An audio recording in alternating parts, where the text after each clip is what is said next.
नमस्कार सभी को इस काव्य संध्या पीढ़ियों के स्वर में। दिल्ली विश्वविद्यालय के श्री गुरु तेग बहादुर खालसा कॉलेज ये दो स्पेशल कोर्सेज हैं, स्पोर्ट्स इकोनॉमिक्स, मार्केटिंग और कल्चरलिज्म। उनके एलुमनाई द्वारा इस लॉकडाउन में स्थापित इस समूह में रोज 1 घंटा किसी न किसी विषय पर कोई न कोई आयोजन करते हैं प्रतिदिन। इसलिए कि कोरोना से आए इस सन्नाटे को हम तोड़ें और इंसानी आवाज़ को मुखर करें, चाहे डिजिटल माध्यम के ही जरिए करें। तो आज इस काव्य संध्या की इस तीसरे इतवार की तीसरी कड़ी है और ओम निश्चल जी हमारे सूत्रधार हैं और हमारे आज के जो काव्य संध्या में पिताजी रामदर्शन मिश्र जी के साथ मैं ओम निश्चल जी, इंदु श्रीवास्तव जी, मुकुल अमलास जी, जोशम बनर्जी और हमारे एलुमनाई 2 विद्यार्थी रविशंकर सिंह और कार्तिकेय, इन दोनों के लिए भी आज बड़ा दिन है कि बड़े रचनाकारों के साथ आज वो प्लेटफॉर्म को साझा करेंगे। तो ओम निश्चल जी आपके पास। जी बहुत बहुत धन्यवाद स्मिता जी इस शुभारंभ के लिए। Sports economics web journalism Khalsa college alumni Delhi विश्वविद्यालय की ओर से आयोजित कोरोना और हम सीरीज की इस काव्य संध्या में आप सभी सुधीजनों का हार्दिक स्वागत और अभिनंदन। आप सबको विदित ही है कि गोष्ठी के मुख्य अतिथि हिंदी के जाने माने साहित्यकार आदरणीय डॉक्टर रामदर्शन मिश्र जी यहाँ पर सपत्नीक उपस्थित हैं। उनकी बेटी स्मिता मिश्र इस कार्यक्रम के मार्गदर्शक हैं।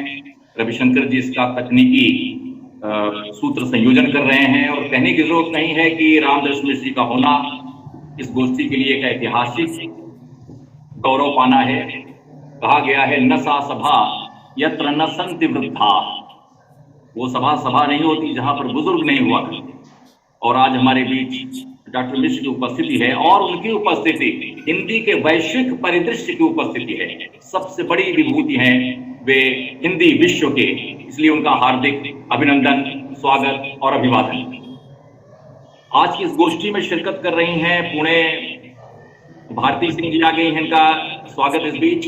आज की इस गोष्ठी में शिरकत कर रही हैं पुणे नागपुर की कवयित्री मुकुल अमलास जी, जबलपुर की जानी मानी गजल गो कंठसिद्ध कवयित्री इंदु श्रीवास्तव जी, आगरा की युवा कवयित्री, हिंदी कविता की युवा स्वरों में जिन स्वरों को काफी महत्व से रेखांकित और लक्षित किया जा रहा है, ऐसी जोशना बनर्जी जो अभी शायद रास्ते में है या जुड़ने का प्रयत्न कर रही हैं, वे जैसे ही आएंगी हम आपके संज्ञान में लाएंगे, उनका स्वागत करेंगे। दिल्ली से युवा कवि रविशंकर सिंह जी और श्री कार्तिकेय जी, और जाहिर है कि इस महत्वपूर्ण सानिध्य में डॉक्टर रामदर्शन मिश्र जी हैं, उनको भी हम सुन सकेंगे। गोष्ठी में स्पीच श्री शशांक मिश्र जी उपस्थित हो गए, उन्हें हार्दिक अभिवादन और उनका स्वागत। इस गोष्ठी में भारती जी जुड़ चुकी हैं और बहुत सारे लोग जो लगभग 32 या 33 इसमें सक्रिय सदस्य हैं जो आ गए हैं, बहुत स्वागत और अभिनंदन। एक तरह का स्वर वैविध्य है यहाँ पर। मुकुल जी स्त्री विमर्श के सांचे को एक नया अर्थ, अन्विति और प्रतीति देती हैं, तो इंदु श्रीवास्तव जी का स्वर हिंदी गजल, दोहे और गीत को आधुनिकता की नई भाषा संवेदना से जोड़ता है। जोशना बनर्जी जी जो हिंदी की युवा कवयित्री हैं, उनकी पृष्ठभूमि बंगाली है, लेकिन हिंदी में पहली बार जिस फ्लेवर की कविताएं वे लिख रही हैं वो सब कुछ उपमान, उपमेय, अलंकार, भाषा, मुहावरे और अंदाजे बयां के दृश्य से जैसे कविता को नया संस्कार दे रही हैं। ऐसी कवयित्री हैं। राष्ट्रीय फलक पर वे पहचान बनाने वाली कवयित्री हैं। युवा कवि रविशंकर सिंह जी छंदों और कविताई में सिद्ध हैं, उनको मैंने सुना है, उनको मैंने सराहा है। और कार्तिकेय का स्वर भी कविता में अधुनातन है, और हो क्यों ना, जिसकी मार्गदर्शिका डॉक्टर स्मिता मिश्र हों, जिन्हें रामदास मिश्र जी का सानिध्य मिल रहा हो और जिसके पोर पोर में साहित्य की उपस्थिति हो, उसके भीतर जैसे वो एक व्यक्ति एको हम बहुश्याम, एक व्यक्ति बहुत सारे गुणों का वाहक उठता है। तो इस तरह से ये जो हमारा स्वर वैविध्य है उसका भी स्वागत। और अब इस ज्योत्सना बनर्जी जी इस बीच आ गई हैं, उनका हार्दिक स्वागत। उनकी प्रशंसा में मैंने जो शब्द कहे हैं वो सब आपके कान में जुड़ चुके हैं। ज्योत्सना जी का मैंने बहुत ही जोश से उनका परिचय दिया है, वे उसकी हकदार हैं। और हम इस गोष्ठी की प्रारंभिक देहरी पर हैं, इसकी शुरुआत करना चाहते हैं आदरणीय रामदास मिश्र जी की आज्ञा से। वे इसके प्रेक्षक हैं, वे आज के मुख्य अतिथि हैं, और इसलिए कि वे हमारे संरक्षक हैं। हिंदी विश्व की महनीय उपस्थिति इस मंच पर। अभी अभी पुणे से मंजुला चतुर्वेदी जो काशी विद्यापीठ की पूर्व कला संकाय की डीन रही हैं और जानी मानी अंतर्राष्ट्रीय कलाकार हैं, वे यहाँ उपस्थित हो गई हैं। बहुत बहुत स्वागत, अभिनंदन। भारती जी लखनऊ से हैं, सबका स्वागत, अभिनंदन। और जितने सदस्य यहाँ पर हैं, उनकी सूची हमारे सामने नहीं है, लंबी सूची है, सबका स्वागत, सबका अभिनंदन। और इस संक्षिप्त परिचय के साथ इस काव्य गोष्ठी की शुरुआत मैं मुकुल अमलास से करना चाहता हूं। पुणे और नागपुर से ताल्लुक रखने वाली कवयित्री मुकुल, जिन्हें पढ़कर मेरे जहन में एक शेर गूंजने लगता है। मैं बहुत खुशरंग अरमानों की चादर थी मगर, मैं बहुत खुशरंग अरमानों की चादर थी मगर, मुझको मेरी जिंदगी ने ओढ़ कर मैला किया। ऐसी कवयित्री जिसने बहुत लंबे अरसे से कविताएं लिखनी प्रारंभ की हैं, लेकिन बहुत सारे लोग ऐसे होते हैं जो अपने को प्रकाशित करते हुए क्रिएटिव बने रहते हैं। ऐसी कवयित्री में मुकुल जी हैं। अब वे प्रकट हुई हैं तो जाहिर है कि उनके भीतर इस शताब्दी की प्रतिछाया जिनकी कविताओं में है, उनके जीवनानुभवों की प्रतिछाया जिनकी कविताओं में है, और यही सब जो आज का स्त्री विमर्श है उसकी महीन और बारीक कवयित्री, महीन और बारीक स्वर की कविताओं में है। मैं उनसे आग्रह करूंगा, दरख्वास्त करूंगा मुकुल अमलास जी से स्वागत के साथ कि वे आए अपनी कविताओं के साथ और हम सबको अपनी कविताओं के गलियारे में ले चलें। मुकुल अमलास जी, स्वागत के साथ।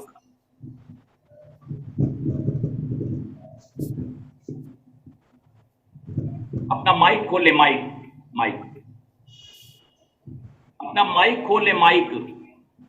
मेरी आवाज पहुंच रही है? अब आप आवाज के साथ हैं, स्वागत। सभी को मेरा प्रणाम। आदरणीय रामदास मिश्र जी को सादर नमन। उनकी उपस्थिति में और उनकी अध्यक्षता में आज मुझे कविता पढ़ने का मौका मिल रहा है, यह मेरे लिए अत्यंत हर्ष का विषय है। और आदरणीय ओम निश्चल जी को मैं धन्यवाद देना चाहूंगी कि उन्होंने यह अवसर दिया। बहुत बहुत आभार। और अब बिना समय गंवाए हुए मैं अपनी कविता प्रस्तुत कर रही हूँ। जो पहली कविता है वह, उसका शीर्षक है क्या सखी तुमने भी देखा है। बहुत अच्छा। और यह कविता जीवन की विडंबनाओं से संबंधित है, दो सखियों के बीच होने वाले एक पक्षीय संवाद के रूप में। क्या बात। तो प्रस्तुत है क्या सखी तुमने भी देखा है। क्या सखी तुमने भी देखा है जी। कोमल मृदुल और सुवासित, बेहद रंगीन, बेहद सुंदर। कोमल मृदुल और सुवासित, बेहद रंगीन, बेहद सुंदर।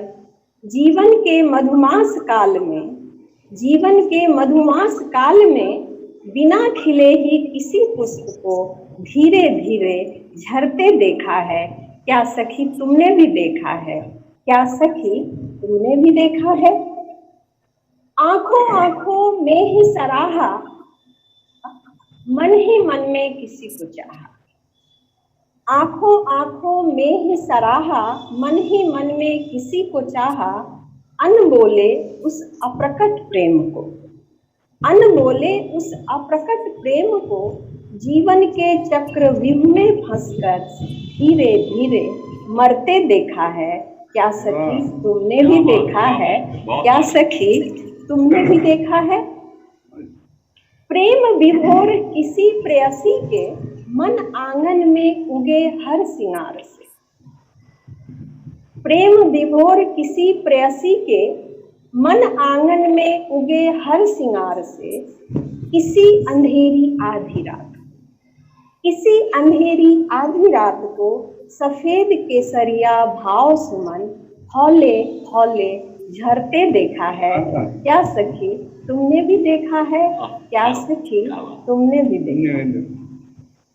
दग्ध हृदय है व्याकुल आहें, राह तकती थकी निगाहें। दग्ध हृदय है व्याकुल आहें, राह तकती थकी निगाहें। प्रियतम से बिछड़ी विरहन को, प्रियतम से बिछड़ी विरहन को सावन की रिमझिम रातों में तिल तिल कर जलते देखा है। क्या सखी तुमने भी देखा है? क्या सखी बहुत अच्छा, तुमने भी बहुत अच्छा पढ़ रही हैं आप। धन्यवाद। जीवन की आपाधापी से जर्जर थके शिथिल हो चुके अंग में, जीवन की आपाधापी से जर्जर थके शिथिल हो चुके अंग में किसी भूले मित्र की पाती पाकर, किसी भूले मित्र की पाती पाकर संवेगों के प्रगाढ़ उद्वेग को रोम रोम में बहते दिखा है। क्या सखी दिखा? क्या देखते? और ये अंतिम पद जी।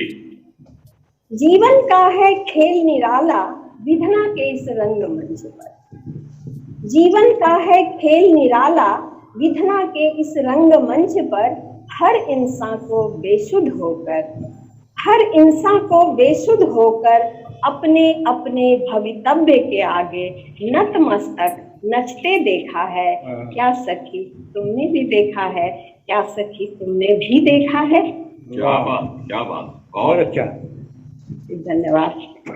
एक दूसरी छोटी सी कविता पढ़ रही हूँ जी जी, जिसका शीर्षक है कुछ अनछुआ।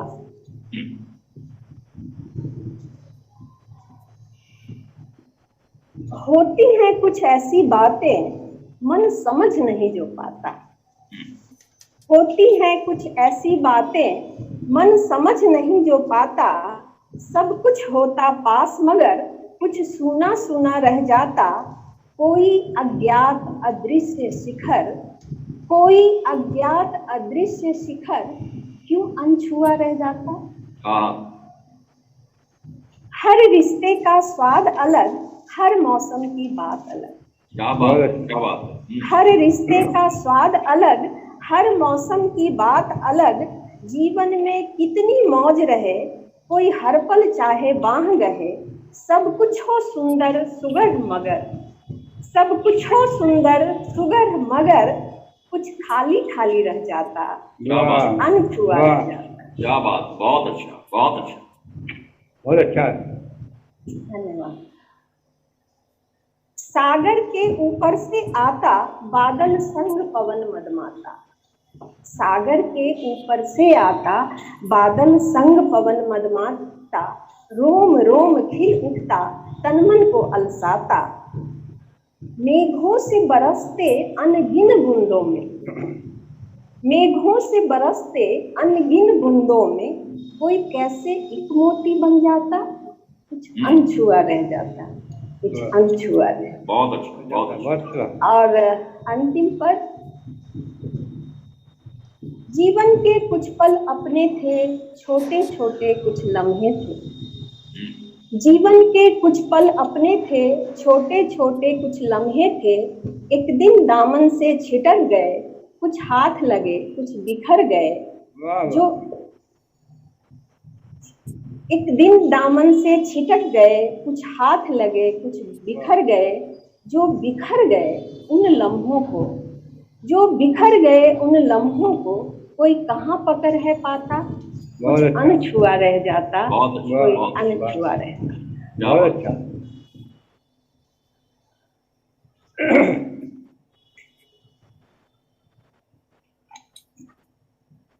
एक कविता और छोटी सी पढ़ रही हूँ जी जी, जिसका शीर्षक है अपर्याप्त।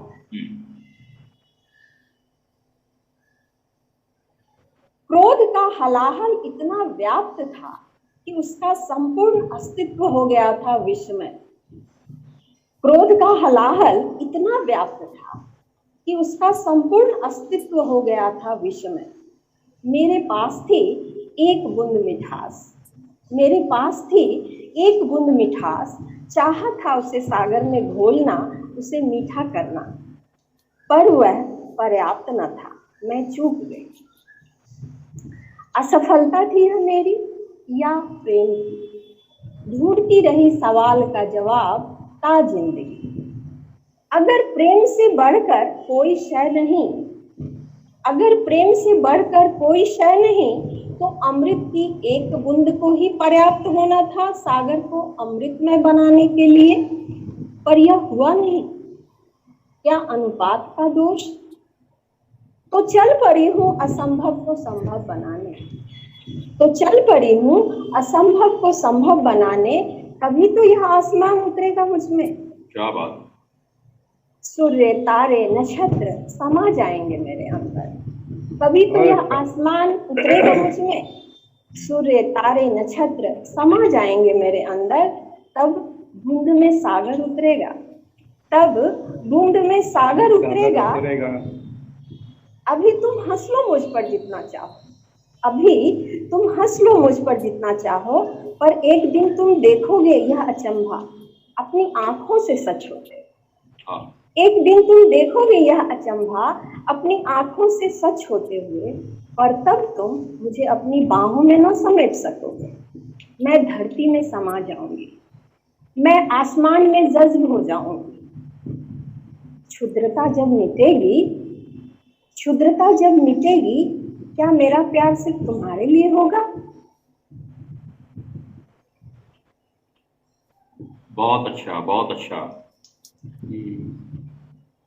मुकुल जी, कुछ और है आपके झोले में, रचनात्मक झोले में, या एक कोरोना का समय है तो उससे संबंधित एक कविता पढ़ देती हूँ। ये कविता पढ़ जी। जी, बहुत ही संकट के समय से हम लोग गुजर रहे हैं, और यह काव्य गोष्ठी भी कोरोना और हम श्रृंखला से चल रही है। जी जी जी। तो एक कविता इससे संबंधित, और इसका शीर्षक प्रार्थना है, लेकिन यह एक शर्त युक्त प्रार्थना है। तो प्रस्तुत करती हूँ। पहले तुम आते थे अनायास दबे पांव चुपचाप, पहले तुम आते थे अनायास दबे पांव चुपचाप, बिना किसी शोर शराबे के। ले जाते थे अपने संग सभी रोगी भोगी और वयोवृद्धों को। अब आते हो शोर मचाते, दुदुम्भी बजाते, अपना यश गान करते। देखा न सुना तेरा ऐसा रूप, हे मृत्युदेव, हे मृत्युदेव। अब जबकि तुम कर रहे तांडव, तुम्हारे पांव तले कुचली जा रही मानवता, तब सुनो मेरी एक प्रार्थना, तब सुनो मेरी एक प्रार्थना, थोड़ा शांत हो जाओ। इस रक्त पीती जिह्वा को दो थोड़ी विश्रांति, जरा ठहरो। लाल लाल आंखें कब से धधक रही, दो पल इसे मूंद लो। होने दो उसे शीतल, बैठो इस शिला पर। देखो चारों ओर बिछी है हरी हरी घास, खिले हैं छोटे छोटे सफेद घास के फूल। त्यागो उन्माद, शांत चित्त मौन हो बैठो। सुनो मानवता के कराहने की आवाज। देखो इस हरी घास पर तुम्हारे सामने एक स्त्री प्रार्थना में लीन है। वह नहीं देख सकती अब और अपनों को बिलखते और तड़पते। क्या है तुम्हें किसी ऐसे की तलाश जो चले तुम्हारे साथ अपनी स्वेच्छा से? क्या है तुम्हें किसी ऐसे की तलाश जो चले तुम्हारे साथ अपनी स्वेच्छा से, जो हो देने को तैयार खुद अपनी बलि? तो हे देव, तो हे देव, मैं यहाँ अंजुरी में सफेद फूल लिए तुम्हारे सामने खड़ी हूँ। करने को अपना उत्सर्ग, ले चलो मुझे अपने साथ और मुक्त करो इस धरती को इस कष्ट से। ले चलो मुझे अपने साथ और मुक्त करो इस धरती को इस कष्ट से। जीने की लालसा अब नहीं, जीने की लालसा अब नहीं। अब तेरे उस छलावा को देखना चाहती हूँ जिसे कहते हैं मृत्यु। मैंने जिंदगी बहुत देखी, मैंने जिंदगी बहुत देखी। कश्मीर के सब्ज और सुंदर बागों से उत्तर पूर्व के दिगंत तक फैले घने हरे वनों को, 3 दिशाओं में विस्तृत नीले समंदर में उतर चुकी, नाप चुकी उसकी गहराई। हिमालय के ऊंचे शिखरों पर पहुंच देखी है उसकी विहंगम सुंदरता और रहस्यमयी घाटियों को। जीवन के सारे सुंदर और असुंदर छवियों को देखा है बहुत पास से। जीवन भर साथ निभाने के वादों की सच्चाई और झूठाई से परा है मेरा पाला। खूब खूब हंसी हूँ, खूब खूब हंसी हूँ और रोते रोते सूजी रही हैं मेरी आंखें महीनों और सालों।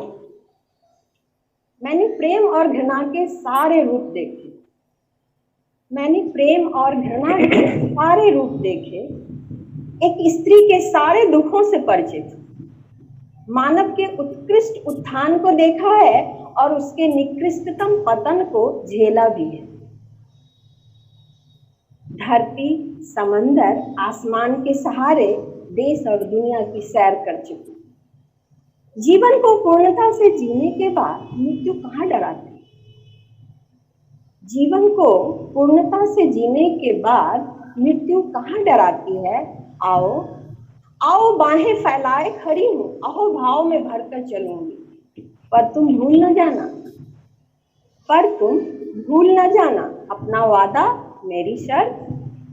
मेरी बलि लेने के बाद करना ही होगा तुम्हें इस धरती को अपने कोप से मुक्त और संसार को उसकी शोभा से युक्त। धन्यवाद। बहुत धन्यवाद। अभी हम लोग सुन रहे थे मुकुल अमलास जी को, जो कि पुणे और नागपुर से ताल्लुक रखती हैं। उनकी कविताओं के साथ हम समझते हैं कि एक जो सुरों का हमारे पास वैविध्य है उसका उपयोग करें। किसी शायर ने कहा है कि कुछ वातावरण जरा तो बदलो तुम, कुछ मुझे यहाँ से दूर ले चलो तुम, शब्दों के इस मेले में मेरा अर्थ हो गया है। हम जानते हैं कि गोष्ठी जिनके मुख्य आतिथ्य में संपन्न हो रही है रामदर्शी 2 शताब्दियों के सहयात्री हैं। 8 दशकों की रचनात्मक यात्रा और पड़ाव उन्होंने निकट से देखे हैं। गीत, गजल, कविता, दोहे, कविता की कौन सी शैली है जो उनसे अछूती है? वही है जो कविता की तारीफ भी कर सकते हैं, छंद की प्रशंसा भी करते हैं और दोहे का भी आस्वाद ले सकते हैं और गजल के भी वे सहयात्री बन सकते हैं। और हम जिन कवित्री से अनुरोध करना चाहते हैं, इंदु श्रीवास्तव जी ऐसी ही कवित्री हैं जो छंद की साधिका हैं, प्रगतिशील सोचों की कवित्री हैं, जिन्होंने कभी कहा था अपने मोटो के रूप में कि तुम्हारे जहन में हसीनों के किस्से, हमारे जहन में जमाने की बातें, कभी तो करो आशियाने की बातें। एक गजल के उनके 2 शेर मुझे बहुत पसंद हैं। इस शेर के साथ उनका आह्वान करूंगा कि आए हैं जिस मकाम से उसका पता न पूछ, आए हैं जिस मकाम से उसका पता न पूछ, रुदादे सफर पूछ मगर रास्ता न पूछ, रुदादे सफर पूछ मगर रास्ता न पूछ, किसकी तलाश कैसी हमद कैसी बंदगी, किसकी तलाश कैसी हमद कैसी बंदगी, है धूप में की छांव में मेरा खुदा न पूछ, है धूप में की छांव में मेरा खुदा न पूछ।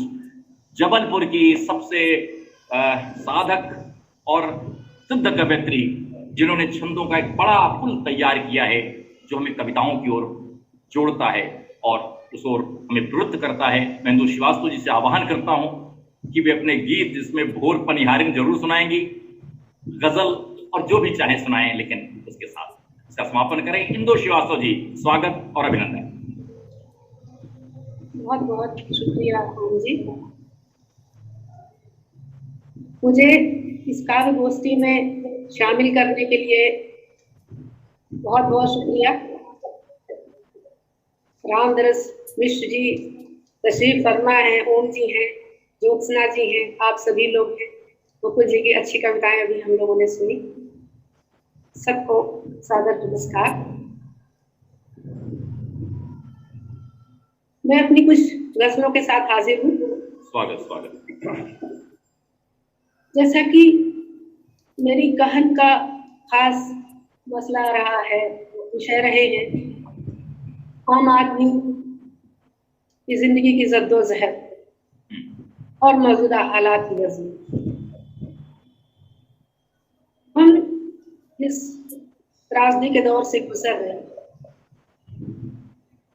कुल शेर नज़्म करती थी, अभी एक ताज़ा गजल हुई है, उसके बाद अपनी कुछ मौजूदा हालात की वजह आप तक पहुँचा।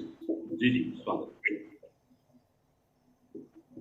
और अब कितने सितम ढाएगी महामारी, और अब कितने सितम ढाएगी महामारी, कितने घर गांव निकल जाएगी महामारी।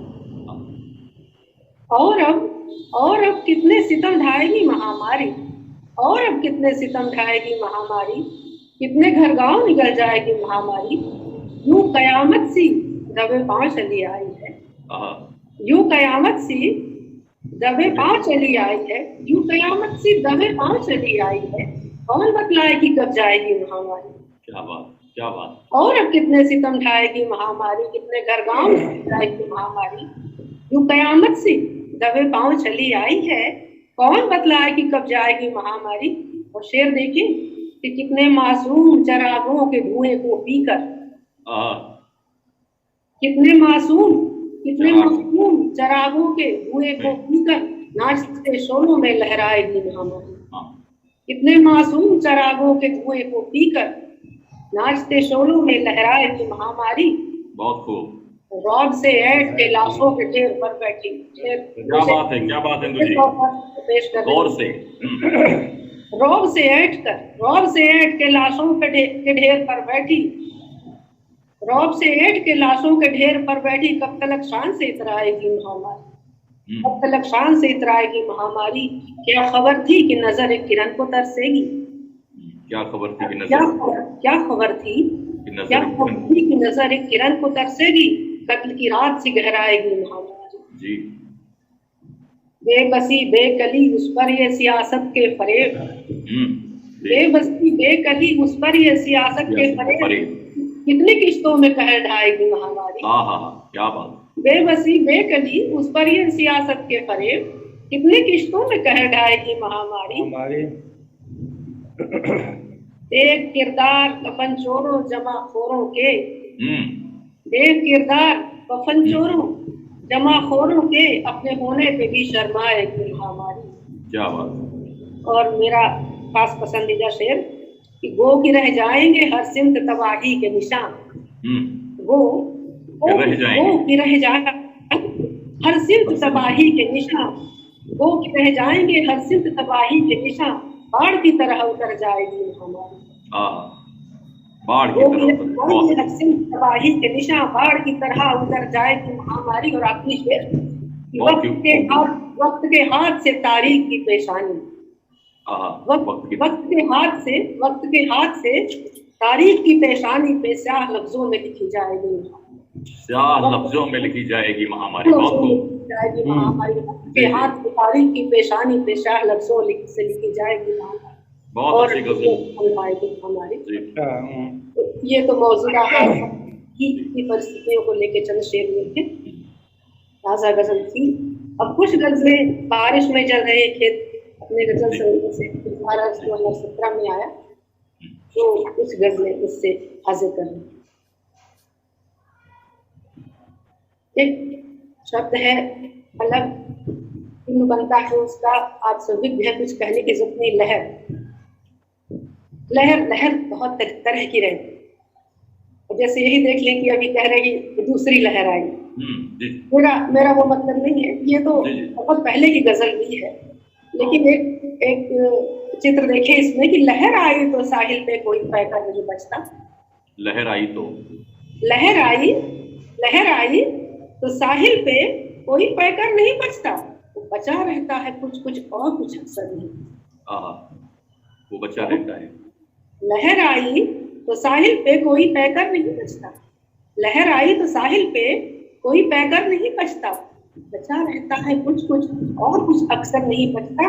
और शेर देखें, सिपाही का हो, कातिल का हो या फिर मौलवी का हो, लहर आई तो साहिल पे कोई पैकर नहीं बचता, वो बचा रहता है कुछ और कुछ अक्सर नहीं बचता। सिपाही का हो, कातिल का हो या फिर मौलवी का हो कि जब सैलाब आता है तो कोई घर नहीं बचता। सिपाही का हो, कातिल का हो या फिर मौलवी का हो कि जब सैलाब आता है तो कोई घर नहीं बचता। और उस दौरान ये शेर हुआ है 2017 में। देखिए आजकल के हालात के लिए बिल्कुल मौजूद है कि मेरी बस्ती में जब बीमारियों का दौर चलता है, मेरी बस्ती में जब बीमारियों का दौर चलता है, शहर के अस्पतालों में कोई बिस्तर नहीं बचता। हाँ, शहर के अस्पतालों में कोई बिस्तर नहीं बचता। बहुत अच्छा। 2017 में बारिश में जल रहे हैं खेत, जो संग्रह है उसकी गजल भी है। लेकिन एक इत्तेफाकन देखिए कि बिल्कुल आज के हालात से मेल है खाते हैं शेर कि मेरी बस्ती में जब बीमारियों का दौर चलता है, मेरी बस्ती में जब बीमारियों का दौर चलता है, शहर के अस्पतालों में कोई बिस्तर नहीं बचता। तो संभलना कामयाबी की बुलंदी पर खड़े हो तुम, संभलना कामयाबी की बुलंदी पर खड़े हो तुम, संभलना कामयाबी की बुलंदी पर खड़े हो तुम, इन ऊंचाइयों से कोई भी गिरकर नहीं बचता। क्या बात है। संभलना कामयाबी की बुलंदी पर खड़े हो तुम, इन ऊंचाइयों से कोई भी गिरकर नहीं बचता। और एक दर्शन का शेर देखिए कि अजब दस्तूर दुनिया के तिलिस्मी मैं का देखा है। अजब दस्तूर दुनिया के तिलिस्मी मैं का देखा है, कोई साकी नहीं बचता, कोई सागर नहीं बचता। क्या बात, कोई साकी नहीं बचता। अजब दस्तूर दुनिया के तिलिस्मी मैं का देखा है, कोई साकी नहीं बचता, कोई सागर नहीं बचता। लहर आई तो साहिल पे कोई पैकर नहीं बचता, बचा रहता है कुछ कुछ और कुछ अक्सर नहीं। बहुत खूब। सिपाही का हो, कातिल का हो या फिर मौलवी का हो, जब सैलाब आता है तो कोई घर नहीं बचता। चंद शेर कुछ अलग बहर के पेश करेंगे। जी। शाम से छाया है तो बरसेगा पानी देर तक। शाम से छाया है तो बरसेगा पानी देर तक, जैसे चलती है कोई लंबी कहानी। शाम से छाया है तो बरसेगा पानी देर तक, जैसे चलती है कोई लंबी कहानी देर तक। वक्त के चलते यहाँ पर क्या कोई ठहरा कभी। वक्त के चलते शाम से छाया है तो बरसेगा पानी देर तक, जैसे चलती है कोई लंबी कहानी देर तक। वक्त के चलते यहाँ पर क्या कोई ठहरा कभी, मैं कदा या बुध कदा राजा की रानी देर तक। बहुत अच्छा जी। वक्त के चलते यहाँ पर क्या कोई मैं कदा या बुध कदा राजा की रानी देर तक। और इस जहाँ की सल्तनत का वक्त ही सरताज है। इस जहाँ की सल्तनत का वक्त ही सरताज है। इस जहाँ की सल्तनत का वक्त ही सरताज है, तो चल न पाएगी तो तुम्हारी हुक्मरानी देर तक। बहुत अच्छा। इस जहाँ की सल्तनत का वक्त ही सरताज है, चल न पाएगी तुम्हारी हुक्मरानी देर तक। तो शेर देखें कि तंग निचली बस्तियों में जलजला ठहरा रहा। तंग निचली बस्तियों में जलजला ठहरा रहा। तंग निचली बस्तियों में जलजला ठहरा रहा। नींद में चलती रही राजधानी देर। नींद में चलती रही। तंग निचली बस्तियों में जलजला ठहरा रहा, नींद में चलती रही राजधानी देर तक। और एक अलग मूड का शेर, जैसे कि आप सब वाकिफ हैं कि गजल के हर शेर की अपनी एक कहन होती, कहानी होती, उन्वान होता है। तो तंज शिकवे तलखियां छोड़ो कि अब जीने भी दो। चंद शिकवे तलखियां छोड़ो कि अब जीने भी दो। तंज शिकवे तलखियां छोड़ो कि अब जीने भी दो, तो सह न पाएंगे तुम्हारी बदगुमानी देर तक। तंज शिकवे तलखियां छोड़ो कि अब जीने भी दो, सह न पाएंगे तुम्हारी बदगुमानी देर तक। और उसकी आहट थी कि खुशबू से भरा कोई ख्याल। उसकी आहट थी कि खुशबू से भरा कोई ख्याल, एक पल को रात महकी रात रानी दे। उसकी आहट थी कि खुशबू से भरा कोई ख्याल, एक पल को रात महकी रात रानी देर तक। बहुत अच्छा जी। और दूर तक तारीफियां थी कुछ ना हासिल हो सका। आखिरी शेर, दूर तक तारीफियां थी कुछ ना हासिल हो सका, बेसबब तेरे शहर की खाक छानने देर तक। बेसबब तेरे शहर की खाक छानने देर तक, चल पाएगी तुम्हारी हुक्मरानी देर तक। बहुत अच्छा। ये आज की परिस्थितियों के कुछ शेर थे जी। कुछ दोहे अगर हो तो तरन्नुम से और वो गीत कुछ करूंगी दोहे। उससे पहले एक गजल जी जो मेरी पहचान की गजल है। सुनाए जैसा आज की गजल का मूड रहता है, आप सब जी विषय है आजकल की गजल का।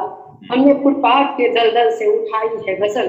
क्या बात, मेरी गजल की एक हमने फुटपाथ के दलदल से उठाई है गजल, बहुत अच्छा जी। हमने फुटपाथ के दलदल से उठाई है गजल, इसलिए धूल पसीने में नहाई है गजल। हमने फुटपाथ के दलदल से उठाई है गजल, इसलिए धूल पसीने में नहाई है गजल। कहीं घूरे कहीं रद्दी के ढेर से निकली एक मासूम के दिन भर की कमाई है गजल। दिन भर की कमाई है गजल। हमने फुटपाथ के दलदल से उठाई है गजल, इसलिए धूल पसीने में नहाई है गजल। कहीं घूरे कहीं रद्दी के ढेर से निकली एक मासूम की दिन भर की कमाई है गजल। और एक शेर देखें कि कभी महबूब की पलकों में बसी रहती थी। पुराने जमाने की उर्दू शहबाज की गजल का एक थोड़ा सा कभी महबूब की पलकों में बसी रहती थी, कभी महबूब की पलकों में बसी रहती थी, आज मजदूर के पैरों की बिवाई है गजल। पैरों की बिवाई है गजल, बहुत अच्छा। आज महबूब की पलकों की बिवाई है गजल, आज मजदूर के पैरों की बिवाई है गजल।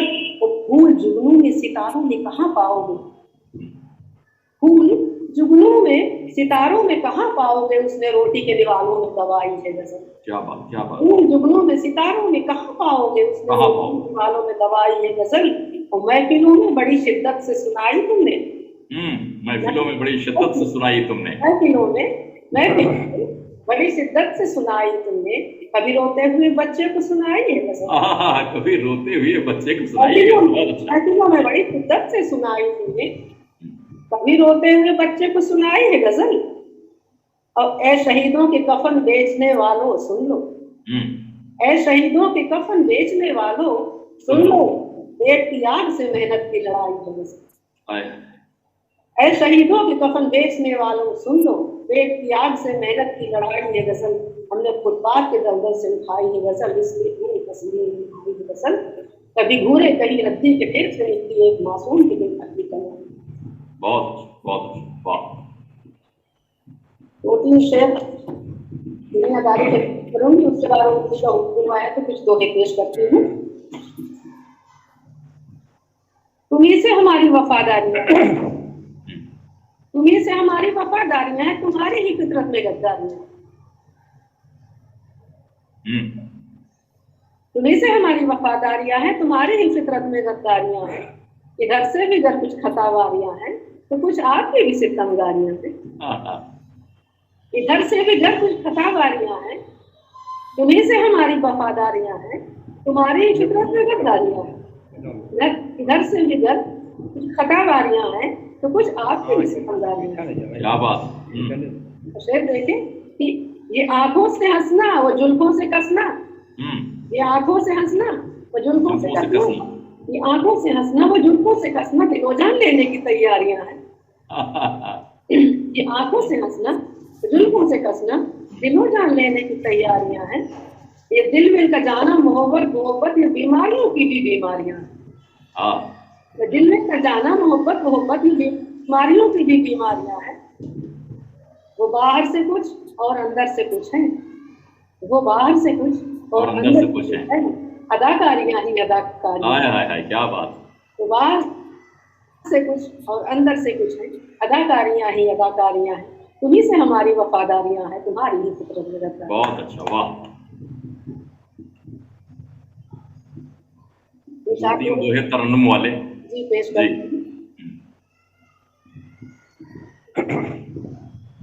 कुछ दोहे मौसम के पेश करते जी। सावन साधु हो गया, सावन साधु हो गया, सावन साधु हो गया, फागुन हो गया संत, सावन साधु हो गया, फागुन हो गया संत। अमराई से रूठ के जोगी हुआ बसंत, अमराई से रूठ के जोगी हुआ बसंत। वाह वाह वाह। मधु में चूर मसूर थी। हम लोग खेत खलिहानों गांव जवार के बीच में। मधु में चूर मसूर थी, हर हुई जवान। मधु में चूर मसूर थी, हर हुई जवान। सुदिन बिचारे ब्याह था, लिफाफा खलिहान। सुदिन बिचारे ब्याह का, लिफाफा खलिहान। मौसम आवारा हुआ, मौसम आवारा हुआ, हवा हुई शैतान। ऐसे इतना गिर गया सावन का ईमान। ऐसे इतना गिर गया सावन का ईमान। जंगल जंगल बेरियां, जंगल जंगल बेरियां, खेतों खेतों धान। सूरज के हाथों पके मौसम के पकवान। क्या बात। सूरज के हाथों पके मौसम के पकवान। एक आखिरी दोहा। ये सर हल्दी लेप के घुटन कर गई धूप।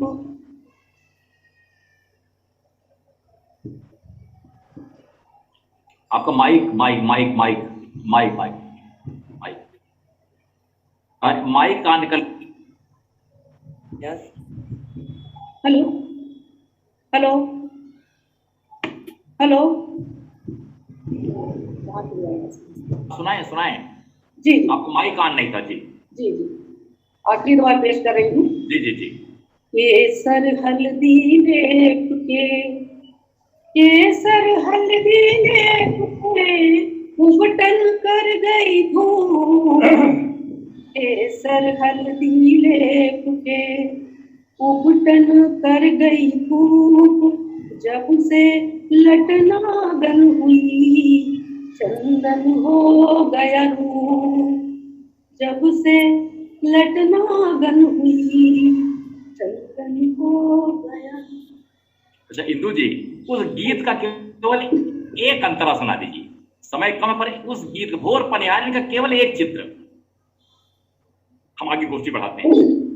भोर पनिहारिन का एक चित्र, कुछ प्यासा छोड़ दीजिए हमारे दर्शकों को, अगली बार पूरा सुनेंगे। एक गांव का गीत। जी जी जी। गांव की भोर को एक पनिहारिन के रूप में देखें। जी। शब्द चित्र है एक अवधि के और भोजपुरी एक पहेली के शब्द हैं। जी। चली भोर पनिहारिन, चली भोर पनिहारिन, सर पे धरे लई सोन गगरिया। भोर पनिहारिन, चली भोर पनिहारिन, सर पे धरे लई सोन गगरिया। गंगा जमुनी लहर चुनरिया, चढ़ती उमरिया की बाकी गुजरिया। भोर पनिहारिन, चली भोर पनिहारिन, सर पे धरे नई सोन गगरिया। बैरी सूरजवा ने चोरी करी निंदिया, जाने कहाँ गिर गई चांद की बिंदिया। बैरी सूरजवा ने चोरी करी निंदिया, जाने कहाँ गिर गई चांद की बिंदिया। नदिया से होके चली गाँव की नगरिया, ठुमक ठुमक चढ़ी महल अटरिया। भोर पनिहारिन, चली भोर पनिहारिन, सर पे धरे नई सोन गगरिया। गंगा जमुनी लहर चुनरिया, चढ़ती उमरिया की माँ की गुजरिया। क्या बात, क्या बात, क्या बात। इंदु श्रीवास्तव जी को सुनना सम्मोहन के गलियारे से गुजरना है। और मुझे लगता है कि गीत की पिच पर, गीत के बाद किसी कविता का समझना बड़ा मुश्किल माना जाता है, खासतौर से काव्य मंचों पर। लेकिन हमारी कवयित्री ज्योत्सना बनर्जी ऐसी हैं जिनका अपना एक जादुई सम्मोहन है। उनकी कविताओं का एक औरा है, एक प्रभामंडल है। जिस प्रभामंडल से गुजरी है तो उसके रम्य प्रकाश में आप खो जाते हैं। वे पढ़ती हैं बहुत मंद मंद, लेकिन उसका प्रकाश इतना विराट होता है कि हमारी चेतना को ढांप लेता है। ज्योत्सना बनर्जी आगरा से ताल्लुक रखती हैं और उनका कोलकाता कनेक्शन भी है, बांग्ला कनेक्शन है, तो जाहिर है इसके सारे बिंब उपमान, उत्प्रेक्षाएं, अलंकरण और आभूषण जो कविता के हो सकते हैं, सबसे सज्जित है उनकी कविताएं। ज्योत्सना बनर्जी से मैं आग्रह करता हूं कि कृपया भी आए अपनी कविताओं के साथ। ज्योत्सना बनर्जी जी, कहाँ है ज्योत्सना बनर्जी जी? वे सो तो नहीं गई इंदु श्रीवास्तव जी की गजलों की छत्र छाया में? ज्योत्सना जी को मेरी अगर आवाज सुनाई दे रही है तो वे कृपया प्रकट हों। ज्योत्सना बनर्जी, चलिए हम उन्हें बाद पुकार लेते हैं।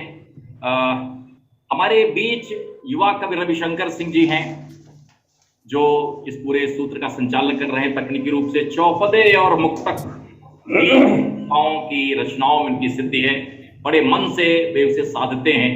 उनका एक पद में पढ़ रहा था, कुछ रोमांटिक है, लेकिन आप देखें वो उम्र ही रोमांटिक है, कोई ऐसी तो नहीं कि पंत जी को कहना पड़े कि बाले तेरे बाल जाल में कैसे उलझा दूं लोचन, ये लोचन उलझाने की उम्र है। तो ये कभी कहता है कि मैं उससे रूठ जाता हूं, वो मुझसे रूठ जाती है, मैं उससे दूर जाता हूं, वो बिल्कुल टूट जाती है। कि पहले आप में अक्सर ये होता है, खड़े रहते हैं स्टेशन पे, गाड़ी छूट जाती है। तो इन दुश्वारियों से गुजरते हुए इनके मुक्तक बहुत ही उस अंदाज में पढ़ते हैं और एक कूक इनके भीतर भरी हुई है। रविशंकर सिंह जी, मैं आपसे आग्रह करता हूं कृपया आएं और अपने मुक्तकों की वानगी से अन्वित करें। रविशंकर सिंह जी का स्वागत, हार्दिक अभिनंदन। प्रणाम सर, प्रणाम जी जी। आदरणीय गुरु जी रामदास मिश्र जी के चरणों में सादर प्रणाम। आप सभी कवित्रियों को सादर प्रणाम। सर्वप्रथम आप सभी कवित्रियों को संबोधित करते हुए अपना एक मुक्तक आपकी नजर करता हूं कि घर की बेटियां चरागों को रखती हैं। क्या बात है, बहुत अच्छा रवि जी। फूल की कलियां परागों को रखती हैं। नहीं ऐसा कि उजला हुआ दामन कभी का है। क्या बात है। है जो बच्चों के दागों को रखती है। बहुत अच्छा, बहुत खूब, धन्यवाद सर। अब मैं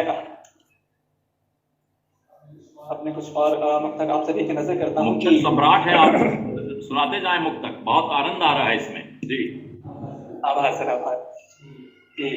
वो भी रोती रही, मैं भी रोता रहा, वो भी रोती रही, मैं भी रोता रहा।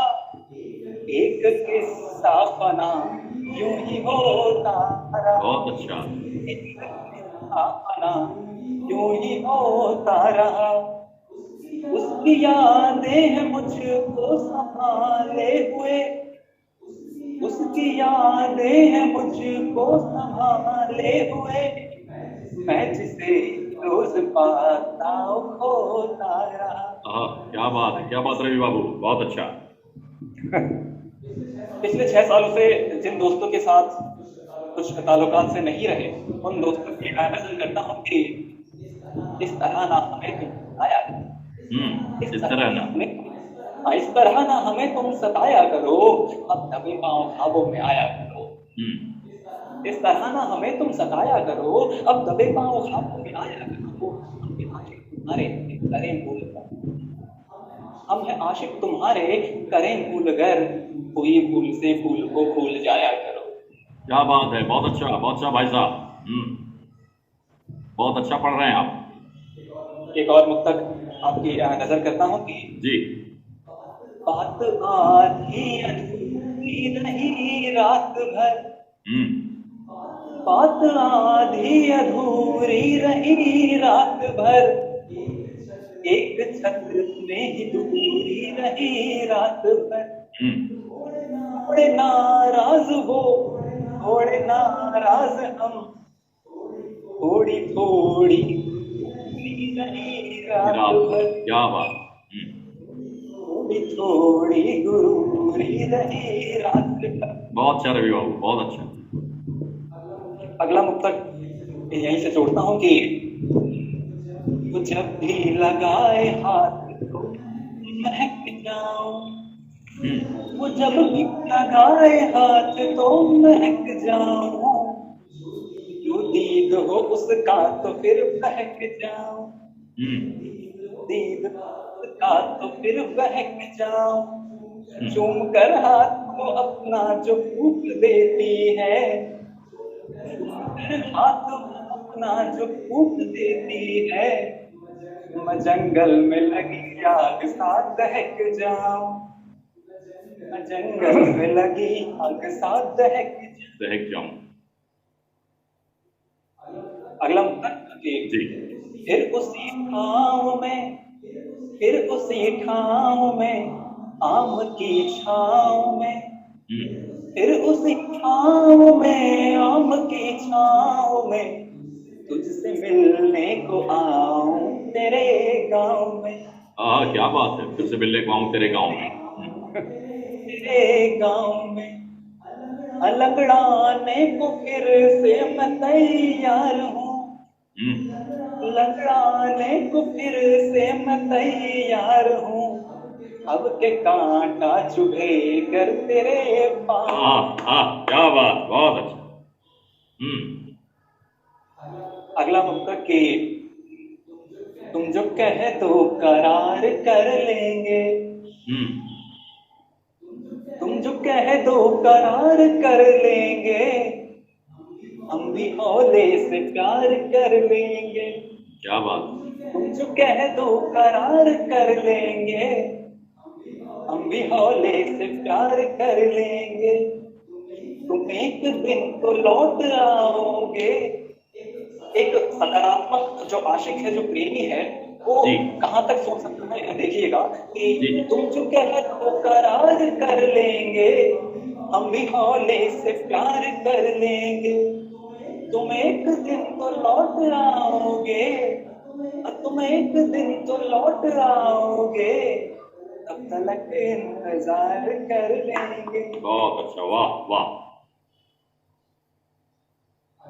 अगला मतलब एक मुक्तक है जिसमें कि मेरे जैसे जो दो हड्डी या सीकिया पहलवान जैसे जो आशिक होते हैं, जब वो प्रेम करें तो किस तरह की विडंबनाएं हो सकती हैं, वो आपकी नजर करता हूँ कि हड्डियों पे मत जाइए, इम्यून सिस्टम पे जाइए, वो आपको बड़ा तगड़ा लगता है। फंसे मझधार में जो हम किनारों ने हमें मारा, फंसे मझधार में जो हम किनारों ने हमें मारा, कभी मरते बहारों से नजारों ने हमें मारा, गए थे उनसे मिलने को हुई हालत हमारी ये। अब उनसे मिलने जाएंगे तो क्या होगा कि गए थे उनसे मिलने को हुई हालत हमारी ये, कि उनके 4 भाई थे, उन चारों ने हमें मारा। क्या बात, बहुत सा मजा, ये है तो बहुत अच्छा। थोड़े सा हाथ से 1 इंच मुस्कान आपने दी, ऐसे होता हूँ।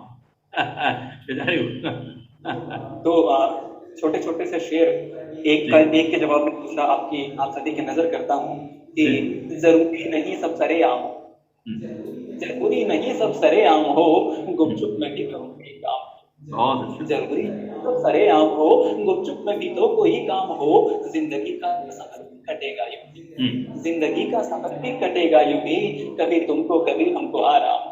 क्या बात है, क्या बात, बहुत अच्छा, बहुत अच्छा। इसी का जवाबी शेर आपकी नजर करता हूँ कि सुनिए तो गुपचुप में क्यों काम हो, ये तो गुपचुप में क्यों काम हो, क्या मजाकर कोई भी ना बदनाम हो, सुनिए तो गुपचुप में क्यों काम हो, क्या मजाकर कोई भी ना बदनाम हो, हम गलत या सही की फिक्र क्यों करें, हम गलत या सही की फिक्र क्यों करें, जो भी होना है अब तो खुलेआम हो, खुलेआम हो। बहुत अच्छा, वाह वाह वाह।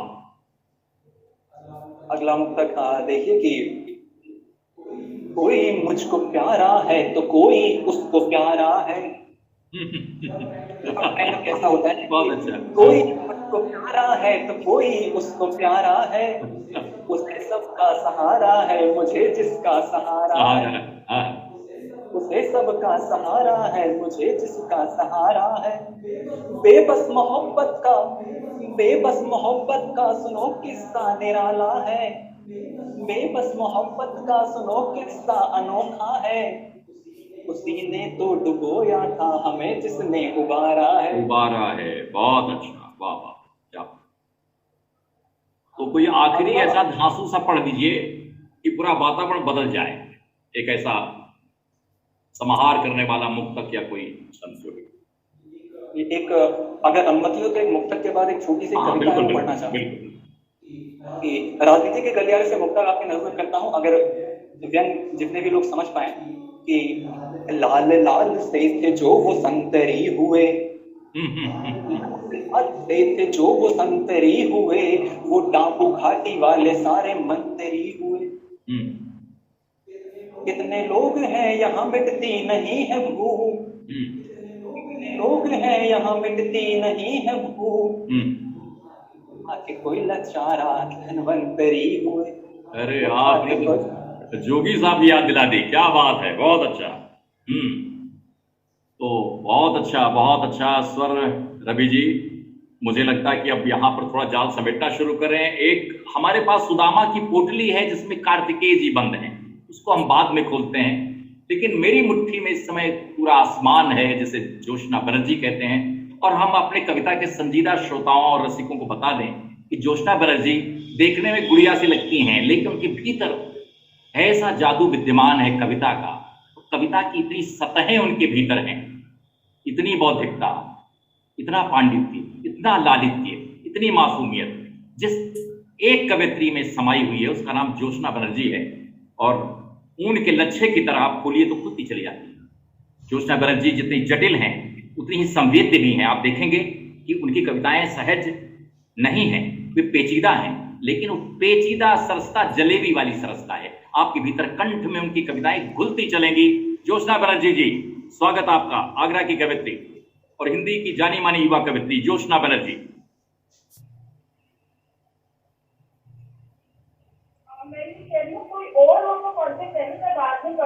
अच्छा ठीक है जोशना जी, तब तक अपनी तकनीकी समस्याओं को सुलझा लें और मैं इस समय कार्तिकेय जी की ओर लौटता हूं, युवा कवि, और जिन्होंने एक अच्छे सानिध्य में एक ऐसी सक्रिय युवा कवियों की टोली के सदस्य हैं, वे जहाँ लिखना सीख रहे हैं लेकिन उनके कदम बड़े सधे पड़ रहे हैं।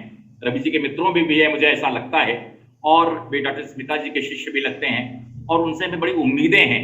मैं कार्तिकेय जी से अनुरोध करता हूं कि वे आएं और अपनी कविताएं सुनाएं और जितना उनके पास वैविध्य है उसको एक समावेशी ढंग से हमारे सामने रखें। श्री कार्तिकेय जी, स्वागत।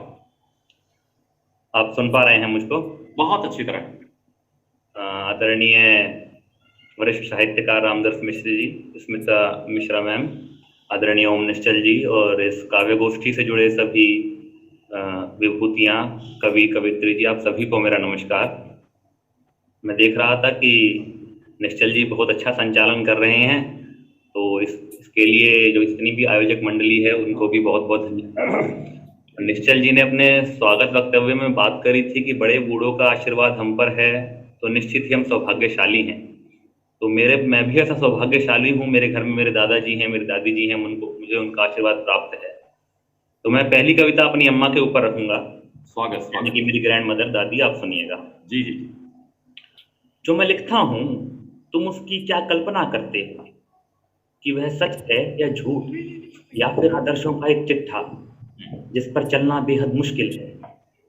मैं देखता हूँ किसी बूढ़ी अम्मा को मेहनत करते तो मन ही मन उनकी कद्र करता हूँ और ख्याल आता है कि अपने ज़माने में उन्होंने कितनी मेहनत करना सीखा है।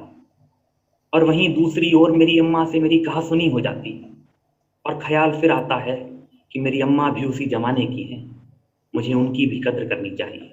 क्या बात।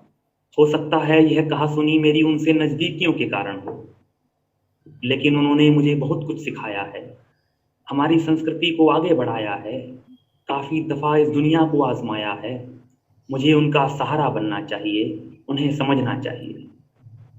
मुझे डर लगता है कि जिस दिन मेरी अम्मा ये घर छोड़ देंगी तब ये घर कैसा, कौन यहाँ इतनी शिक्षाएं देगा, कौन यहाँ उस जमाने की कहावत सुनाएगा जो आज किताबों में भी नहीं मिलती, कौन यहाँ भजन गुनगुनाएगा, और कौन यहाँ आने वालों का परिचय मुझे बताएगा। मेरी अम्मा इस घर की आधारशिला हैं और मेरे बाबा बाद में, क्योंकि मेरे बाबा की कामयाबी में भी मेरी अम्मा का हाथ है। और जब कोई आधारशिला डगमगाती है तो संकट के बादल पूरे घर पर आते हैं। मैं जानता हूँ कि ये जीवन यूं ही चलता रहेगा, पर मैंने यहाँ 12 को 11 बनते देखा, 11 को 8 और 8 का 7 बनना मेरे लिए जीवन का बदलना होगा। मेरी अम्मा ज़्यादा पढ़ी लिखी नहीं है, किंतु मैं उनके दिमाग का कायल हूँ।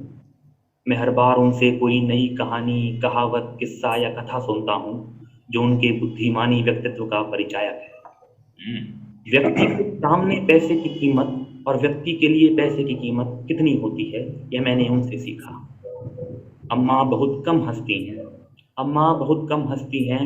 शायद जीवन संघर्ष ने उन्हें हंसने का कम ही मौका दिया होगा, परंतु इस संघर्ष ने ही इस घर को एक दिया दिया होगा। सबको प्रेम का पाठ पढ़ाकर एक रसोई, एक घर को, एक छत को आज भी साकार करती मेरी अम्मा। बहुत बहुत धन्यवाद। बहुत अच्छा पढ़ रहे हैं आप। मैं दूसरी आपके सामने एक नई कविता रखूंगा। जी। विज्ञान कहता है मुंह से निकले हुए शब्द घूमते हैं इस ब्रह्मांड में, तो मैं कहता हूं फिर नवीन कविताओं का आवश्यकता है नूतन वैज्ञानिक कवियों की। वैज्ञानिक कवि जो ढूंढ ले इस ब्रह्मांड में लाखों अनगढ़े हुए शब्द, अनगढ़े शब्द, वो जो आहुति दे देते हैं कविता के शुरू होने से पूर्ण होने तक। तो पड़े होंगे इस ब्रह्मांड में वो अमूल्य अनगिनत शब्द, दिनकर, निराला, पंत, महादेवी जैसे लोगों के। वही शब्द दे सकते हैं जान और बेजान कलमों को जो हो गई है मौन किसी कारण से। यूं तो मौन होना अच्छा होता है अपने लिए, पर क्या कविता का मौन होना अच्छा होता है किसी के लिए? यदि नहीं तो करो अनुसंधान, शोध उन शब्दों पर जो दे सकते हैं धार कविता को और कर सकते हैं अमर जन स्वर को। क्योंकि कविता का होना कवि का होना है, नवीन शब्दों का होना भाषा का होना है, भाषा का होना संस्कृति का होना है। और वैसे भी आप और हम लिखते ही क्या हैं? वही सब जो ईश्वरीय शक्ति लिखवाती है। ईश्वर और कविता के बीच की कड़ी है कवि। इसलिए अहम हो जाता है नूतन वैज्ञानिक कवियों का हो जाना, और बढ़ जाता है भार कवियों के कंधों पर, और कंधों पर भार अधिक उनके ही आता है जो उसे निभाने में सक्षम होते हैं, ऐसा स्वामी विवेकानंद ने कहा है। इसलिए आहुति देनी होगी हमको भी बहुत सी। उन आहुति प्राप्त शब्दों को पाने के लिए जीवन को देना होगा विस्तार, पैदा करनी होगी जिज्ञासा, आकांक्षा, सीखना होगा प्रकृति का हर नियम, रखनी होगी नजर प्रत्येक परिवर्तन पर, और ऐसी अनेकों चीजें। तब कहीं जाकर चढ़ पाएंगे हम पहली सीढ़ी अखिल ब्रह्मांड के उन रहस्यों की ओर जो खोल देंगे रास्ता हमारे लिए अनेक चुनौतियों का, जिनके पीछे होंगे अनेक अवसर। यहाँ तुम्हारे अनुभव बनेंगे तुम्हारे शब्द। इस प्रकार अनंत गहराई की यात्रा होगी, और गहराई में उतरने से ही प्राप्त होते हैं रत्न। धन्यवाद। बहुत अच्छा, बहुत खूब। एक कविता मैं रखूंगा, वसंत का बदलता स्वरूप। मैंने पिछली बार भी एक थी, परंतु कई सारे लोग नए जुड़े हुए हैं, तो मैं उनके सामने कविता देता हूँ।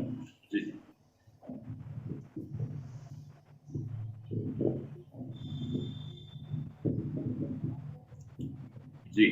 हाँ, बेशक देखा होगा उसने वसंत को आते हुए। ऐसे बहुत से लोग देखते रहे, आगे भी देखते रहेंगे। कुछ प्राणी तो हिंदी की किताब वसंत में ढूंढ रहे होंगे उसके आने के संकेत, और कुछ तो अखबारों में भी। पर क्या तुमने किया महसूस वसंत को? वसंत जो आता है नए उत्साह उमंग के साथ, जो देता है संदेश एक नए जीवन का, प्रकृति में ढल जाने का। अगर नहीं तो सुनो, बड़ी ही निर्मम हत्या करी है मानव प्रजाति ने इस वसंत की। बनाया मात्र उसे एक मौसम, दिए उसे कुछ अलंकार, और कर दिया फिर उसे भी हाशिए पर। जहां वसंत हो गया धूमिल, और आज आपकी परिभाषा उसे याद दिलाती है उसका अस्तित्व। ऐसा क्यों? क्योंकि काट दिए सारे पेड़ जो पहचान थे उसके आने की।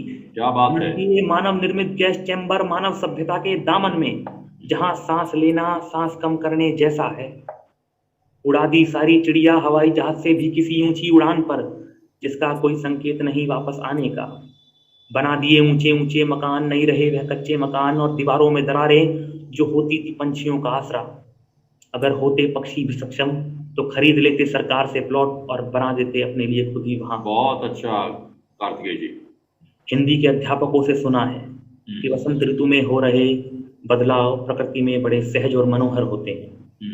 तो पूछो जरा उन लोगों से जो रह रहे हैं किसी फ्लैट में जहां लगे हैं कमरों में प्लास्टिक के पौधे देने के लिए रोशनी मेहमानों की आंखों को, जहां बंद हैं पंछी पिंजरे में और चहकते हैं उनकी इजाजत पर। हाँ, तो उनसे पूछो कि क्या होता है वसंत। फिर वो शायद आपको बताएंगे वसंत की वह रटी रटाई परिभाषा और कहेंगे वसंतोत्सव का आनंद लेने को किसी रंगारंग कार्यक्रम के माध्यम से। और फिर आप करना उस दिन का इंतजार जब सब होंगे मूक दर्शक और प्रकृति का वसंतोत्सव चरम सीमा पर होगा। बहुत अच्छा भाई। अब एक आखिरी रचना कोई कार्तिकेय जी बढ़िया से पढ़ते हैं जिससे एक बेहतर समाहार हो सके आपके वाचन का। ठीक। तो ज्योत्सना जी को और हम फिर लौटे उम्मीद और आशाओं के साथ। ये आवाज उनकी अच्छी मिलेगी।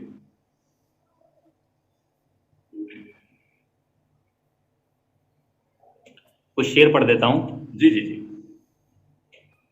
अभी तो हमको तुम्हें केवल इतना बताना है कि अभी तो हमको तुम्हें केवल इतना बताना है, हमें जो समझ बैठे हो उस पर से पर्दा उठाना है। क्या बात है, क्या बात, समझ बैठे हो उस पर से पर्दा उठाना है। हम आए थे कि बहुत से गिले शिकवे मिटाने हैं, कि हम आए थे कि बहुत से गिले शिकवे मिटाने हैं। एक नजर ही देखा और कहने लगे अब जाना है, एक नजर ही देखा और कहने लगे अब जाना है। जब अच्छे लगे थे क्यों लगे थे इतना ही बता दो, जब अच्छे लगे थे क्यों लगे थे इतना ही बता दो, या बता दो कि अब तुम्हारा कहाँ ठिकाना है। एक वक्त तुम साथ होते थे मानो दुनिया साथ होती थी, एक वक्त तुम साथ होते थे मानो दुनिया साथ होती थी। अब कहते हो हमारे सामने एक नया जमाना है, अब कहते हो हमारे सामने एक नया जमाना है।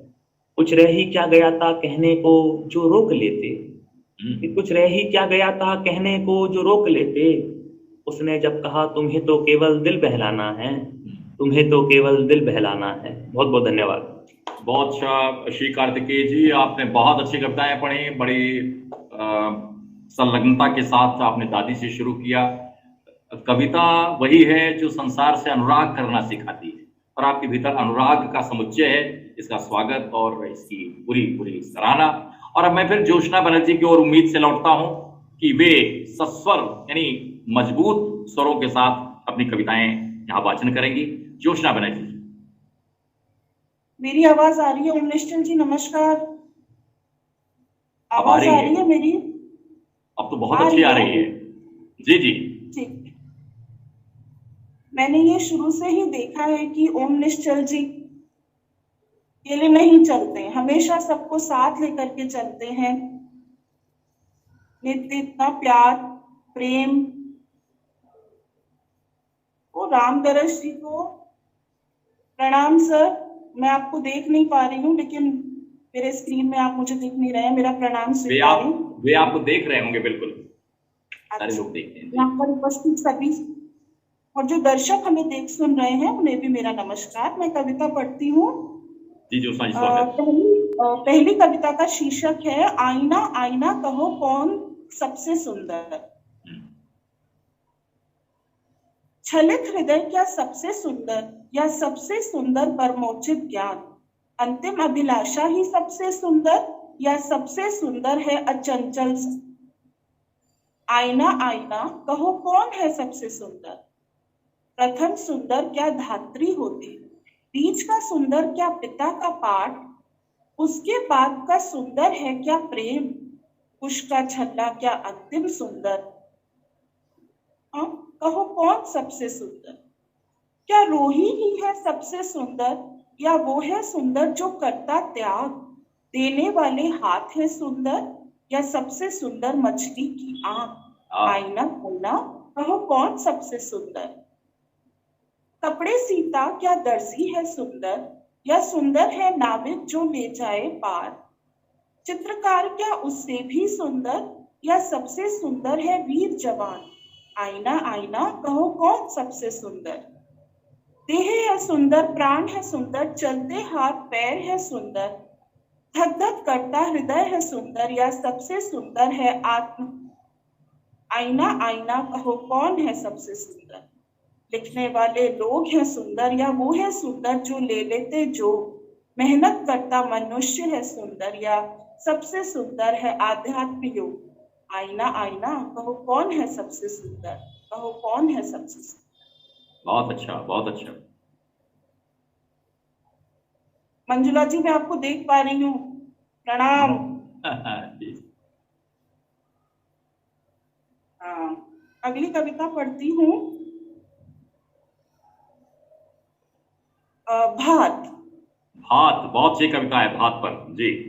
हम बांग्ला भाषियों के लिए भात अन्न देवता है जी। हम उनको पूजते भी हैं। तो का शीर्षक है भात। भात पकाकर माँ ने तांबे के बर्तन में केले के पेड़ के नीचे रख छोड़ा। पिता की आयु स्वर्ग से खींचती रही। भात, उबले आलू और मधु से भिक्षुणी को विदा किया। भात पकाया जब जब पिता ने बेचे हुए खेतों के किस्से बार बार सुनाए। भात परोसती माँ को पिता पौलमी, यमी, शची, कामायनी, सुतंबरा न जाने क्या क्या कहते रहे। 4 दाने जो छूट जाते थाली में भात के, दादी चिल्लाती, भात का सम्मान इंद्र से भी बड़ा है, एक दाना न बचे थाली में। चावल की बोरियां ग्राम से आ जाती थी वर्ष में एक आध बार, परंतु उससे काम न चलता। 2 बेला भात की जुगत में पिता के देह का रंग भात से उतरकर कोयला होता रहा। भात से उठते धुएं में ही पढ़ाई की, भात के पानी से त्वचा चमकाई। भात के मान से ही सूती कुर्ते और साड़ियां कड़क होते रहे। शरीर में विटामिन ई, डी और सी बढ़ाया। भात ही पूजा में दुर्गा को चढ़ाया। बचा भात भिक्षुकों को खिलाया। सप्ताह में 3 दिन पांता भात बनता। ये पांता भात बासी भात में पानी डाल के बनता है, उसमें प्याज और हरी मिर्च डाल के। सप्ताह में 3 दिन पांता भात बनता। खाते खाते 7 योजनाएं बन जाती, जिसमें से 6 विफल रहती। बासी भात खा खाकर ही पूर्णेंदु चटर्जी ने अपना अल्सर ठीक किया। कोई बहुत बड़ा नाम नहीं है, हमारे पड़ोसी थे। पत्नी मर चुकी थी। कई दिनों तक नून भात ही खाया, माटी में पड़े रहे। कोई 20 दिन तक हम सब्जी मछली देते रहे। भात की चिंता में पुनः उठ खड़े हुए। कितने भातमयी हैं हम बंगाली। अपने अलावा कुत्तों, बिल्लियों, पक्षियों, चींटियों, मछलियों, तोतों को भी भात ही खिलाते आ रहे। भात ना पके जब, वह दिन हमें डरा देता है। क्या ही मांगता है भात हमसे, नम जलवायु, थोड़ा सूर्य और पानी। पिछले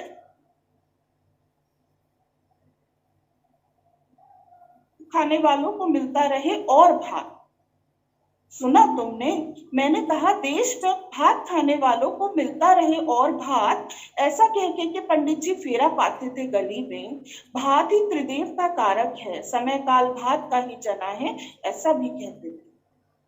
बहुत अच्छा। भात खाते खाते ही जानी अपनों के मन की बात। किसने किससे प्रेम किया, किसने किसे छला, किसने चूम लिया किसे, किसने क्या लिखा, कौन कितना घनेश बना। मुख्य भात में किसने पहने सबसे सुंदर वस्त्र, पोखर के समीप प्रेम पत्र किसने किसे दिया। इस सब की खबर भात खाते खाते ही मिली। अन्न धन गहने में सबसे बड़ा चरित्र भात ही बना रहा। भात मात्र भात ना हुआ, प्राण हुआ भात हमारा। कोई आता तो भात ही लेकर आता, कोई जाता तो भात ही खाकर जाता। भात पकाने के लिए डिब्बे से चावल निकालते समय माँ 3 चुटकी चावल वापस डाल देती थी डिब्बे में। इससे बरकत होती है, ऐसा मानती थी। मछली का कांटा फंसा दांत में बार बार, भात एक बार भी नहीं फंसा। भात ना फंसता ना फांसता, भात तो शीतलता ही देता रहा। भात से ही बने मेरे दांत, मेरी हड्डी, मेरी देह। भात ने ही मुझे जिलाए रखा। भात पचने पर ही बना रस। रस से रक्त बना, रक्त से ही सब बना। माँ का गर्भ, पिता का वीर्य, सब भात से ही बना, भात से ही बनी हूं मैं। रोटी की तरह भात ये महापृथ्वी है, भात कभी न खत्म होने वाला एक समय। धन्यवाद। बहुत अच्छी कविता जोशना जी, अद्भुत अद्भुत वितान इस कविता का। एक और पढ़ देती हूँ बस। जी स्वागत। उधर तुम्हारी प्रेमिका रो रही है, तुम अखबार को जैसे पीते हो, काश तुम पी पाते अपनी प्रेयसी। तुमने अखबारों को प्रेयसी की तरह पकड़ा, हाथ से टिकाया अपनी गोदी पर, प्रेयसियों को रद्दी अखबार की तरह रख छोड़ा। इधर तुम पी रहे हो शराब, उधर तुम्हारी प्रेमिका रो रही है। कितना धंस गया है तुम्हारा तकिया तुम्हारी प्रेमिका की छाती। जितनी देर में तुमने दाढ़ी बनाई, अपनी गाड़ी साफ की, राजनीति पर चर्चा की, उससे आधा समय भी तुमने ना दिया प्रेमिका को। इधर तुम गुनगुना रहे, मेरे सपनों की रानी कब आएगी तू, उधर तुम्हारी प्रेमिका रो रही। अंततः सब कुछ ठीक हो सके इस प्रयत्न में लगे हो तुम, उधर तुम्हारी प्रेमिका रो रही। जब तक एक सांस से होकर तुम दूसरी सांस तक पहुंचते हो, तुम्हारी प्रेमिका तुम्हारी 4 सांसों के लिए प्रार्थना कर चुकी होती है। तुम घूम रहे हो, दुनिया लगा रहे हो, इत्र देख रहे हो दूसरी स्त्रियों को, उधर तुम्हारी प्रेमिका रो रही। जब तक तुम दोस्तों से पूछते हो हालचाल, मिलाते हो हाथ, पीते हो चाय, तुम्हारी प्रेमिका तुमसे मिलने की 100 योजनाएं बना चुकी होती। तुमने अभी तक ऐसी जगह न ढूंढी जहां अपनी प्रेमिका के हाथ में रख सको तृप्ति, उसकी आंखें बंद करके चूम सको उन आंखों को जो तुम्हारे लिए रोती रही। यह एक दुर्लभ बात है कि प्रेमिकाएं अभी भी जीवित हैं। जिस हिसाब से उन्हें बरता गया है, उस हिसाब से तो बाघों से भी कम संख्या होनी चाहिए उनकी। लड़की बाहर से चुनती है वकील, डॉक्टर या एक बड़ी अधिकारी हो जाना, अंदर से चुनती है प्रेमिका होना ही। तुमने चुन लिए 84 लाख पाप। तुम्हें लगा प्रेमिकाएं कोशिकाओं से बनी हैं, असल में वे फूलों के नामों से और धुंधली सांझों से बनी। इधर तुम कलियों की कामना करते रहे, उधर तुम्हारी प्रेमिका रोती रही। उसे आशीष देने कोई देव नहीं उतरते, और देखो अपनी प्रेमिकाओं की मूर्खताएं, वे तुम्हारे लघु पापों के लिए ईश्वर से माफी छीन के लाती। एक भी पत्र न लिखा तुमने अपनी प्रेमिका को, झांसे अवश्य ही अनेक दिए। तुम्हारे झांसों के पीछे तुम्हारा कर्म खड़ा है, कर्म के पीछे तुम्हारी प्रेमिका, तुम्हारे दंडाधिकारी से।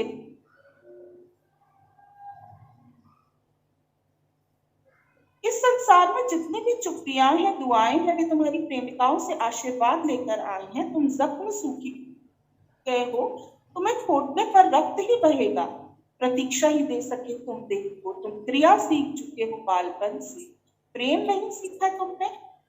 तुम बेतरह याद किए जाने पर भी नहीं पिघलते, तुम्हारी प्रेमिका पिघल कर भी ठोस नहीं हो पाती। इधर तुम खो चुके हो अपनी प्रेमिकाओं को, उधर तुम्हारी प्रेमिकाएं रो रही। इधर तुम अपने पत्नी व्रत होने का ढोंग कर रहे हो, उधर तुम्हारी प्रेमिका रो रही।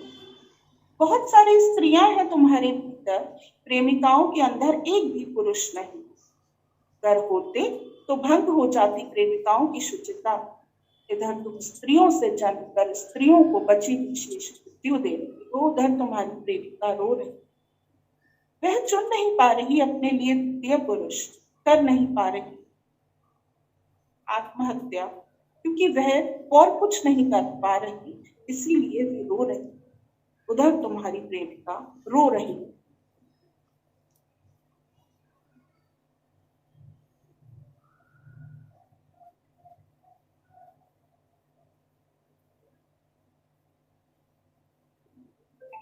क्या जोशना जी?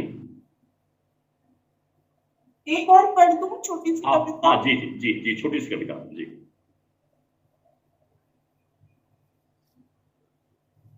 एक्चुअली छोटी सी नहीं है, थोड़ी बड़ी सी है। बेशर्त सहो, कविता का नाम है बेशर्त सहो। जी जी। तुम्हारे जन्म से पहले ही सहनशीलता बैठी है तुम्हारी जगह पर, इसलिए सहो। सहो क्योंकि हर सुई की नोक तुम्हें अब चुपने में असमर्थ है। सहो क्योंकि अंधेरों में जागने और यात्रा करने के अब तुम आदी हो चुके हो। इसलिए भी सहना पड़ेगा कि औरतों के पास नुकीले औजार नहीं, कुछ न बदल पाने की टीस सहो। शिशुओं को मरते देख कुछ न कर पाने की दहक सहो। जिन चित्रों को नहीं समझ सके उनको बनाने वाले चित्रकारों का अभाव सहो। सहो क्योंकि समयबद्धता जैसी किसी चीज को अब हर लिया गया है। अब हर कोई यहाँ ज्ञानी है, हर कोई स्वामी। इस स्वामित्व को सहो। इसलिए भी सहने क्योंकि दुखों को लौट लौट कर आने की आदत है। मन में जो कुछ भी बचा हुआ है उसे भी सहने हो। दिमाग का नुक्ता सहो, दिल की चीनी सहो, कबूतर की पीठ सहो, मालिक की लीड सहो, निष्ठाहीनता की छीट सहो। छिदने की पीड़ा सहो, सहो सहते रहो। तीव्र ज्वर में स्मृतियां सहो, उम्मीदों का टूटना हर दिन सहो। नाना प्रकार की ध्वनियां सह लो, सह लो प्रतीक्षा की निराशाएं।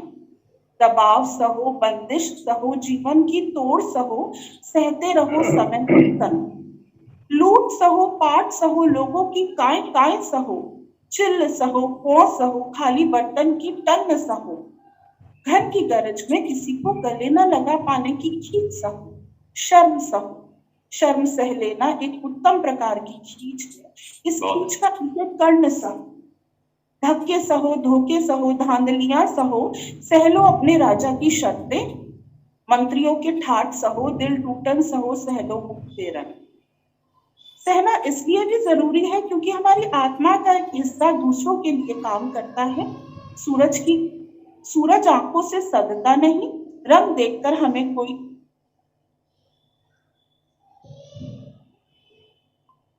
बच्चों को देखकर हम मुस्कुरा देते हैं, छवियों को हम शिशु की तरह कोसते। पहल कौन करे का मुद्दा पृथ्वी से भी पुराना है, इसीलिए सहो, बेशर्त सहो। धन्यवाद। राम दरस जी मुझे दी गए प्रणाम सर, प्रणाम। हाँ प्रणाम डॉक्टर साहब।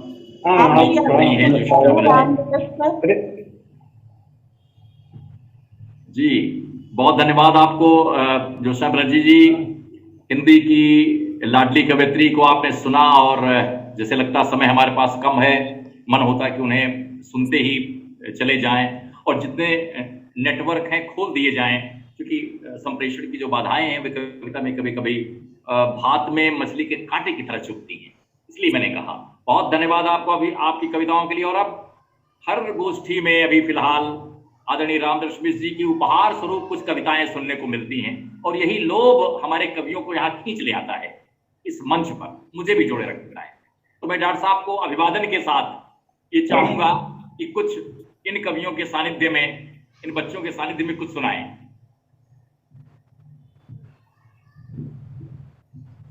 धन्यवाद ओम जी। जी जी मेरी खुशी बढ़ जाती है। आपके माध्यम से हर बार मुझे नए कवियों से मुलाकात होती है और मैं तो बहुत दिनों से कविता कहानी नहीं पढ़ पा रहा हूँ, इसलिए नए कवियों से मेरी पहचान बन नहीं पाती है। इस माध्यम से और आपके द्वारा अनेक नए कवियों से मेरी पहचान बन रही है, अच्छा लग रहा है। मैंने पहले कहा था कि बड़ी ताजगी महसूस होती है नए लोगों के साथ, उनके माध्यम से नए समय की पहचान होती है। आजकल क्या लिखा जा रहा है, कौन लिखने वाले हैं, यह पहचान गाढ़ी होती जाती है। ओम जी को धन्यवाद इसके लिए। वे सारे नए कवियों को सुनते भी हैं और उनका मर्म क्या है, उनके विशेषताएं क्या है, इस पर अच्छा प्रकाश डालते हैं। और मुझे तो पता नहीं कि आसमान पर कहाँ चाह देते हैं। अरे डॉक्टर साहब आप शिखर हैं, आपके बाद एक टी पॉइंट है, कोई रास्ता नहीं। एक लाइन है जी, कौन है तू प्रश्न सदियों से मुखर है, किंतु साधे मौन है तू। क्या बात। कौन है तू प्रश्न सदियों से मुखर है, किंतु साधे मौन है तू। कुछ कविताएं मैं ये औरतों से संबंधित सुना रहा हूँ। जी जी जी। आज औरतों का आधिक्य है यहाँ पर। हाँ, इसलिए समाज यहाँ मैं- ज्यादा प्रखर है। मैं कह जी कहता है घर बाहर, जी जी। घर बाहर। घर कितनी प्यारी जगह है, लेकिन उसमें बंद बंद औरतों को ऊब महसूस होने लगती है। बाहर की दुनिया रह रह कर उन्हें पुकारती से लगती है। जहाँ कई घरों से निकलकर औरतें एक समूह में मुक्त की सांस ले सकें। आज बसंत में एक प्रसंग है, आज बसंत के एक प्रसंग में उन्हें बाहर आपस में मिलने का अवसर मिल गया। वे देर तक बतियाती रहीं, एक दूसरे में आती जाती रहीं। पेड़ों पर चिड़िया चहचहाते, चिड़ियों के स्वर में चहचहाती रहीं, हवाओं के साथ उड़ती रहीं, चारों ओर उमड़ी फसलों के रंगों में तिरती रहीं। एकाएक उन्हें लगा कि घर पुकार रहा है। आहा, क्या बात। एकाएक उन्हें लगा कि घर पुकार रहा है और उन्हें प्रतीत हुआ कि घर पहले से ज़्यादा प्यारा लगने लगा है।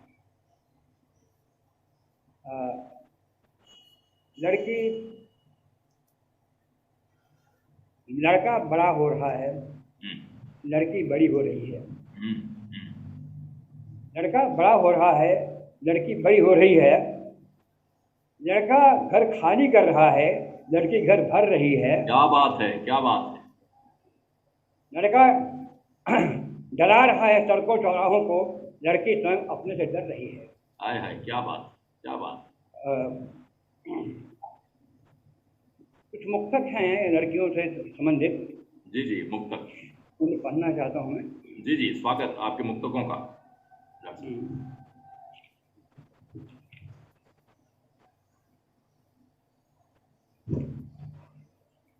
5-6 मुक्तक कहता हूँ। जी जी, स्वागत डॉक्टर साहब, स्वागत। तुम माँ बहना बेटी हो, रिश्तों की लय हो। तुम माँ बहना बेटी हो, रिश्तों की लय हो। हंसता रहता है प्यार तुम्हीं से निर्भय हो। हंसता रहता है प्यार तुम्हीं से निर्भय हो। जब जाति फैल उदासी हारे से घर में, जब जाति फैल उदासी हारे से घर में, विश्वास तुम्हारा गाता है जय हो जय हो जय हो जय हो जय हो, गाता है जय हो जय हो। बाबुल के घर जब तक होती है माँ की छाँव में।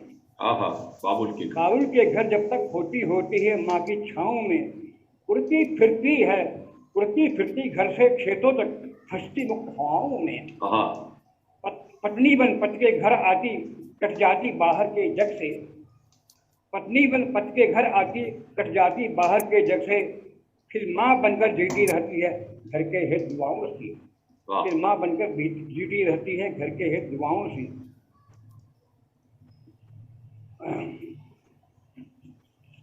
बहुत अच्छा डॉक्टर साहब। रात की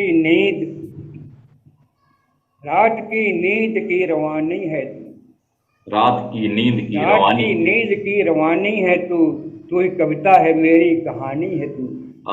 तू ही कविता है मेरी कहानी है तू ही सुख में मेरे, तू ही दुख में मेरे, गोया मेरी भरी जिंदगानी है तू। क्या बात है, क्या बात, मेरी भरी जिंदगानी है तू। हाथ ओठों का आंखों का पानी है तू। हाथ ओठों का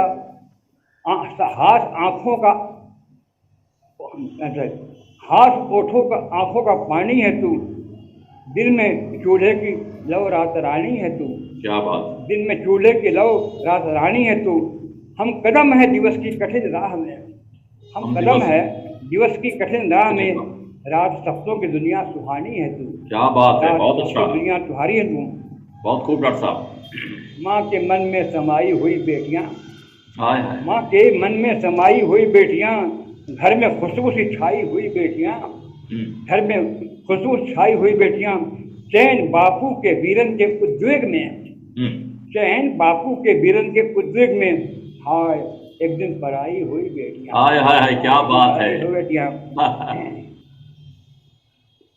हिंदू जी का शेर याद आ रहा है मुझे।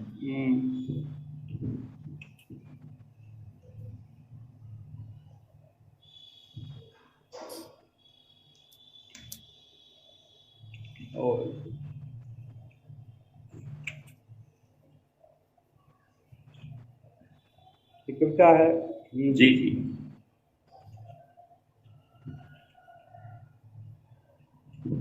हाँ, आज मैं के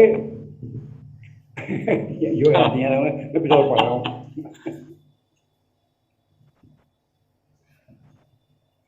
निरंतर डॉक्टर साहब मुक्तक, गजल, डायरी हाँ, लिखते रहते हैं। एक कविता है धर्म। धर्म, कुछ में है धर्म। जी।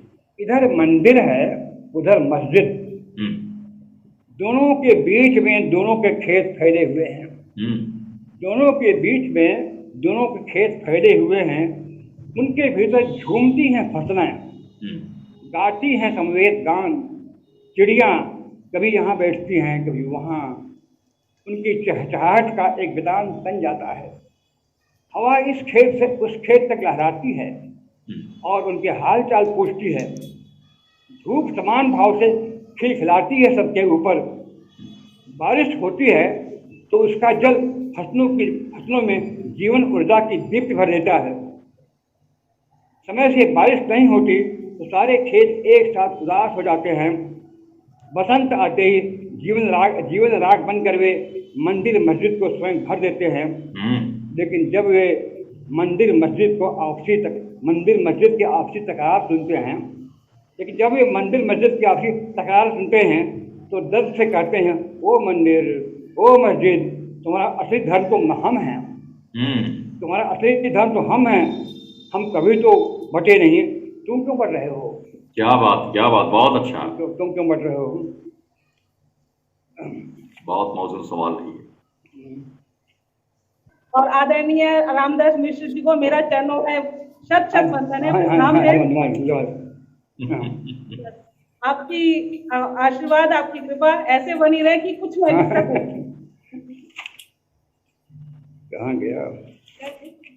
अरे आप ऐसे हर गोष्ठी में आया कीजिए, आपकी कृपा भी इस गोष्ठी पे बरसती रहे। मैं शुरू से साथ हूँ, सुन रही हूँ सभी को। जी जी जी।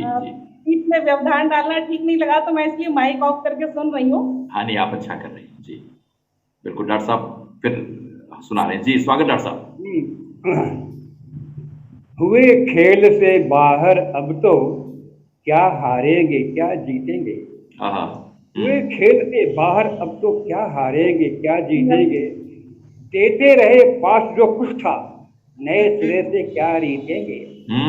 देते रहे पास जो कुछ था, नए सिरे से क्या रीतेंगे। दर्द छेड़ जाता था दुख तो छा जाती थी हंसी सुखों की। दर्द छेड़ जाता था दुख तो छा जाती थी हंसी सुखों की। दुख को सखा बना लो ऐ मन, अब दिन ऐसे ही बीतेंगे। दुख को सखा बना लो ऐ मन, अब दिन ऐसे ही बीतेंगे। क्या बात कही, पूरा युग को आपने उपस्थित कर दिया। एक और फटेहाली पर गैर से नाता है। एक और फटेहाली पर गैर से नाता है। एक और है पैसा जो सुल्तान सुनाता है। एक और है पैसा जो सुल्तान सुनाता है। किस रास्ते जाऊं मैं भटका हूं दुरस्ते पर। किस रास्ते जाऊं मैं भटका हूं दुरस्ते पर। को जाता है बस। कुछ लगता नेटवर्क में थोड़ी बाधा है। एक गजल पढ़ ले रहा हूँ बेटी के। जी जी जी, बिल्कुल बिल्कुल।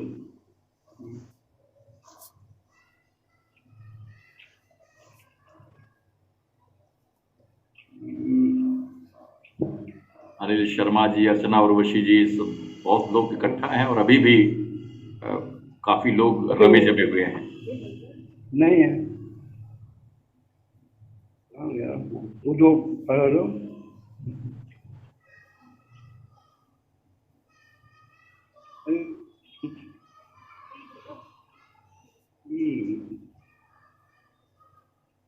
बाजार को निकले हैं लोग।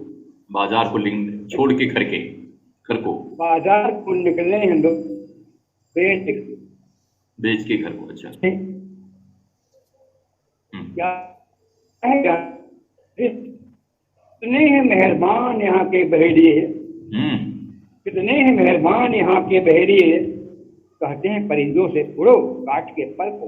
क्या बात है, क्या बात कहते हैं परिंदों से उड़ो काट के पर को। गीला है कहीं सुबह की खुशियों का कहकहा, गीला है कहीं सुबह की खुशियों का कहकहा। चुप चुप कोई रोया है रात पिछले पहर को। क्या बात, क्या कोई बात। रोया है रात पिछले पहर को। चूल्हों में है बुझी हुई जलती है जिगर में, चूल्हों में है बुझी हुई जलती है जिगर में। कैसी अजीब आग मिली जिंदगी भर को। कैसी अजीब आग मिली जिंदगी भर को। ठहरी हुई है भीड़ एक उबती हुई, ठहरी हुई है भीड़ एक उबती हुई। लगता है कोई रहनुमा निकला है सफर को। लगता है कोई रहनुमा निकला है सफर को। चेहरों में कई चेहरे दिखाई मुझे देते, चेहरों में कई चेहरे दिखाई मुझे देते। ये कौन सी नजर है लगी मेरी नजर को, मेरी कौन सी नजर बहुत लगी अच्छा, मेरी नजर को। बहुत अच्छे को कहते हैं वे कि रुपये नहीं चलते जाइए, कहते हैं वे कि रुपये नहीं चलते जाइए। चलते तो हम हैं चल के मगर जाएं किधर को। क्या बात, चलते तो क्या हम बात। हैं चल के मगर जाएं किधर को। बिल्कुल सही, बहुत बढ़िया। बहुत अच्छा डॉक्टर साहब। मेरा ख्याल है कि अच्छा एक बताता हूँ। जी डॉक्टर साहब जी। एक गजल और। हाँ। आज धरती पर झुका आकाश तो अच्छा लगा। आज धरती पर झुका आकाश तो अच्छा लगा। सिर किए ऊंचा खड़ी है घास तो अच्छा लगा। क्या बात, बहुत सिर किए ऊंचा खड़ी है घास तो अच्छा लगा। आज फिर लौटा सलामत राम कोई अवध में, आज फिर लौटा सलामत राम कोई अवध में। हो गया पूरा कड़ा वनवास तो अच्छा लगा, हो गया पूरा कड़ा वनवास तो अच्छा लगा। था पढ़ाया मांझ कर बर्तन घरों में रात दिन, था पढ़ाया मांझ कर बर्तन घरों में रात दिन। हो गया बुधिया का बेटा पास तो अच्छा लगा। क्या बात है, क्या बात डॉक्टर साहब, क्या बात। हो गया बुधिया का बेटा पास तो अच्छा लगा। लोग यूं तो रोज ही आते रहे लोग यूं तो रोज ही आते रहे। आज लेकिन आप आए पास तो अच्छा लगा। आज लेकिन आप आए पास तो अच्छा लगा। बहुत खूब। कत्ल चोरी राहजनी व्यभिचार से दिन थे मुखर, कत्ल चोरी राहजनी व्यभिचार से दिन थे मुखर। चुप रहा कुछ आज का दिन खास तो अच्छा लगा। चुप रहा कुछ आज का दिन खास तो अच्छा लगा। खून से लटपट हवाएं खौफ से उड़ती रहीं, खून से लटपट हवाएं खौफ से उड़ती रहीं। आंसुओं से नम मिली बाताश तो अच्छा लगा। क्या बात। आंसुओं से नम मिली बाताश तो अच्छा लगा। है नहीं कुछ और बस इंसान तो इंसान है नहीं कुछ और बस इंसान तो इंसान है जगह यह आप में एहसास तो अच्छा लगा।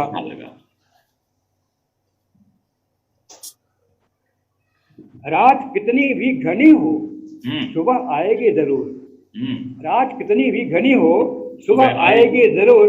लौट आया आपका विश्वास तो अच्छा लगा, लौट आया आपका विश्वास तो अच्छा लगा। आ गया हूँ बाद मुद्दत के शहर से गांव में, आ गया हूँ बाद मुद्दत के शहर से गांव में। आज देखा चांदनी का हास तो अच्छा लगा, आज देखा चांदनी का हास तो अच्छा लगा। और आखिरी है, दोस्तों की दाद तो मिलती ही रहती है सदा, दोस्तों की दाद तो मिलती ही रहती है सदा। आज दुश्मन ने कहा शाबाश तो अच्छा लगा, आज दुश्मन ने कहा शाबाश तो अच्छा लगा। आज धरती पर झुका आकाश तो अच्छा लगा। धन्यवाद बहुत बहुत अच्छा। आज दुश्मन ने कहा शाबाश तो अच्छा लगा। अपनी गजलों से, और इस गोष्ठी की यही विशेषता है कि यहाँ पर रामदास मिश्र जी की उपहार स्वरूप कुछ रचनाएं सुनने को मिलती हैं। इतिहास अपने पन्नों से गुजरता है, लेकिन किसी पन्ने पर आकर थोड़ी देर ठहर जाता है और वो पन्ना रामदास मिश्र जी का पन्ना होता है। और इनके बारे में कहने के लिए तो रात दिन हो तो कम है, पूरी सदी ये है और इसकी पिछली वाली सदी। मैं बस इनके बारे में आज एहतराम इस्लाम का एक शेर पढ़ना चाहता हूँ, इलाहाबाद के बड़े शायर डॉक्टर साहब की प्रशंसा में। और ये शायरी देखें कि कितनी मुकम्मल है उनके व्यक्तित्व पर। उन्होंने लिखा है मुक्तक में कि सुर्ख मौसम की कहानी है पुरानी हो न हो, सुर्ख मौसम की कहानी है पुरानी हो न हो, आसमां का रंग आगे आसमानी हो न हो, अब दिलों की सल्तनत का ताज मेरे सिर पे है, अब सिंहासन हो न हो, अब राजधानी। बहुत सुंदर। आप इस शिखर पर हैं कि कोई प्रशंसा करे, निंदन्तु नीति निपुणा यदि वास्तवन्तु, लक्ष्मी समाविशतु गच्छतु यथेष्टम, अद्ययु मरणमस्तु युगांतरे वा, न्यायात पथ प्रविचलन्ति पदम न धीरा। ऐसे धीरवान व्यक्ति हैं वे, निंदा प्रशंसा से क्या होना है। इसलिए आज दुश्मन ने कहा शाबाश, तो अच्छा लगा। तो इस काव्य संध्या को जो अपनी कविताओं से सरस्वती का आंगन लीप रहे थे मुकुल अमलास जी, इंदु श्रीवास्तव जी, ज्योत्सना बनर्जी जी, युवा कवि रविशंकर जी और कार्तिकेय जी, और सुनने वालों में बहुत सारे लोग हैं, अनिल शर्मा जी हैं, डॉक्टर अशोक बिज हैं, शशांक मिश्रा जी हैं, चंचल वशिष्ठ हैं, मंजुला चतुर्वेदी हैं, और बहुत सारे लोग देश देशांतर से, और वे अभी भी रमे जमे हुए हैं। और ये वीडियो अनंत काल तक उपस्थित रहने वाला है नेटवर्क पर। इसे आप लोगों में जब चाहें इसे देख सकते हैं। तो ये जो साक्ष्य है रामकृष्ण मिश्र जी का इस गोष्ठी में उपस्थित होना, इसको इसके सूत्र को निर्देशित करने में स्मिता मिश्र का बड़ा हाथ है। अपने शिष्यों को जोड़े रहती हैं अपने प्रेम के धागे से। मैं उनसे आग्रह करूंगा कि वे इसका समाहार करें अपने उद्बोधन से। Smita Mishra, associate professor, Khalsa college, Delhi विश्वविद्यालय। आभार, लेकिन समाहार आपकी कविता के बगैर कैसे होगा ओम जी? तो एक गीत या कविता आपकी ओर से होगी तभी समाहार। एक बंद सुना देता हूँ भाई, ठीक है? ये मैं जानता हूँ डॉक्टर साहब का इसमें विप जारी होता है। चलिए गीत का कुछ बंद। तुमसे मिलना अभीष्ट से मिलना, गीत है ये। तुमसे मिलना अभीष्ट से मिलना,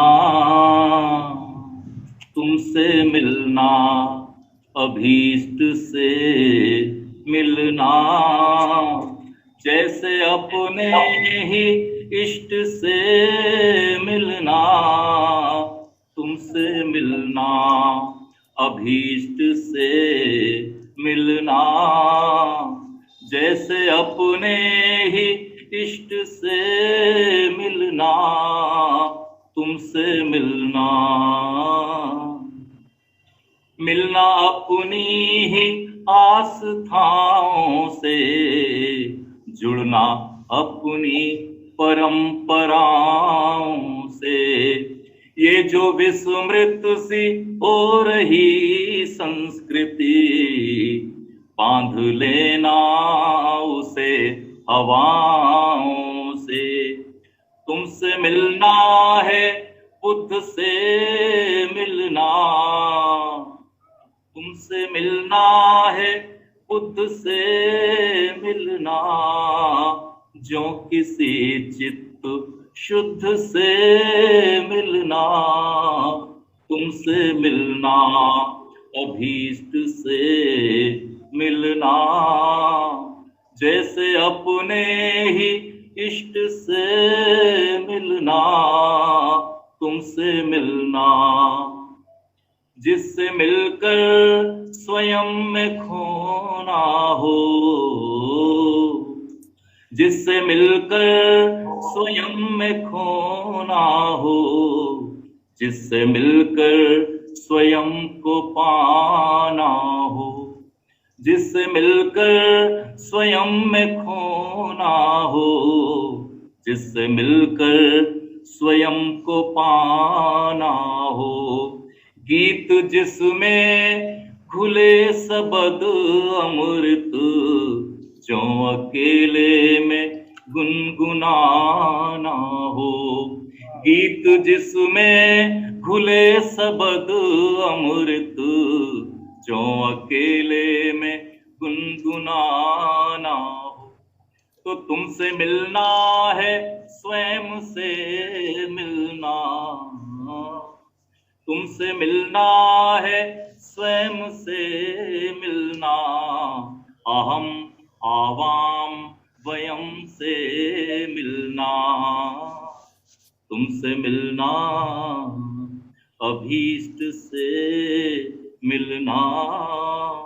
पहला देखिए, अब तुमसे जब भी कभी मिला हूँ मैं, धूप के फूल सा खिला हूँ मैं। तुमसे जब भी कभी मिला हूँ मैं, धूप के फूल सा खिला हूँ मैं। मिलके जिसको न बिसारा जाए, ऐसी चाहत का सिलसिला हूँ मैं। मिलके जिसको न बिसारा जाए, ऐसी चाहत का सिलसिला हूँ मैं। तो तुमसे मिलना कबीर से मिलना, तुमसे मिलना कबीर से मिलना, शायरी के अमीर से मिलना। तुमसे मिलना अभीष्ट से मिलना, जैसे अपने ही इष्ट से मिलना। तुमसे मिलना, पर देखें, तुम मेरी रूह में समाए हुए, चेतना में मेरी नहाए हुए। तुम मेरी रूह में समाए हुए, चेतना में मेरी नहाए हुए। नूर बनकर सदा बरसते रहे, आसमानों सा सर पे छाए। तो तुमसे मिलना किसान से मिलना, तुमसे मिलना किसान से मिलना, बीज से धान पान से मिलना। तुमसे मिलना, आखिरी है बंद, डॉक्टर साहब के लिए समर्पित है ये। जिंदगी अनमनी सी हो जाती, ये उदासी घनी सी हो जाती। जिंदगी अनमनी सी हो जाती, ये उदासी घनी सी हो जाती। तुम न मिलते तो शब्द की दुनिया, तुम न मिलते तो शब्द की दुनिया, व्यर्थ भावों की लड़ी हो जाती। तुम न मिलते तो शब्द की दुनिया, व्यर्थ भावों की लड़ी हो जाती। तो तुमसे मिलना है अर्थ से मिलना, तुमसे मिलना है अर्थ से मिलना, जैसे अपने ही चित्त से मिलना। तुमसे मिलना अभीष्ट से मिलना, जैसे अपने ही इष्ट से मिलना। तुमसे मिलना। बहुत बहुत धन्यवाद डॉक्टर साहब, आपकी आज्ञा का पालन किया मैंने। और अब डॉक्टर स्मिता से अनुरोध है कि वे छात्र समाज को, जो कि उनका मुरीद है, डॉक्टर साहब का सानिध्य पाता रहा है, उसके प्रति अपनी कृतज्ञता, अपना स्नेह, अपना दुलार, अपना प्यार और अपना अभिवादन। सबसे बड़ा अभिवादन तो आपका, और आपसे मिलना अभीष्ट से मिलना। तो आपका, आपके जो गीत हैं, आपकी जो कविता है, वो सुनते ही एक मांगलिकता का भाव पता नहीं क्यों चारों ओर फैल जाता है। एक वो जो मांगलिकता है, और मुझे लगता है कि ऐसे समय में इस तरह की रचनाएं जो हैं, मन में बहुत एक हिम्मत देती है। और मूलतः ये पूरी दुनिया, पूरी सृष्टि प्रयास किया है, अहम आवाम से वयम की ओर प्रस्थान करना ही मुझे लगता है कि हमारा ये उद्देश्य भी होता है। तो अहम वयम हम सब यहाँ पर जुटे हैं और क्या ही खूबसूरत एक माहौल दिया है। मेरे कॉलेज के दुधमुहे बच्चों को आपने जिस तरह से हाथों में लिया और प्रोत्साहन दिया कि कल को वो भी आप लोगों के रास्ते पर आगे बढ़ेंगे, तो इस तरह की आपके इस प्रयास को ओम जी मैं आपकी बहुत आभारी हूँ। और आप एक पूरा क्रम बनाए हुए हैं इस सन्नाटे को तोड़ने का, इसके लिए भी आभारी हूँ। आज इतने सारे लोग, इतने सारे श्रोता, इतने सारे दर्शक जो दिख भी रहे हैं, हमारे दिल्ली विश्वविद्यालय की इतनी पुराने हमारे पिताजी के साथ काम करने वाली उनकी शिष्या भी आशा जोशी जी भी मुझे दिखी। तो तमाम इस तरह के जो लोग हैं जो इस समय बहुत दूर दूर हैं लेकिन इसके माध्यम से साथ में जुड़ रहे हैं। और ये ओम जी आपके द्वारा ये संभव हुआ पूरा कविता का माहौल एक बनाने के लिए, तो मैं आप सबके आभारी हूँ। और अगले रविवार के लिए हम प्रतीक्षा आतुर रहेंगे कि अगली बार ओम जी किस तरह से पूरी मांगलिक एक वातावरण का सृजन करेंगे। आप सबका आभार जी, बहुत धन्यवाद जी। आपने सच में ओम जी ने ऐसा मौका दिया हमें कि हम घर बैठकर आदरणीय रामदरस मिश्र जी को सुन पाए।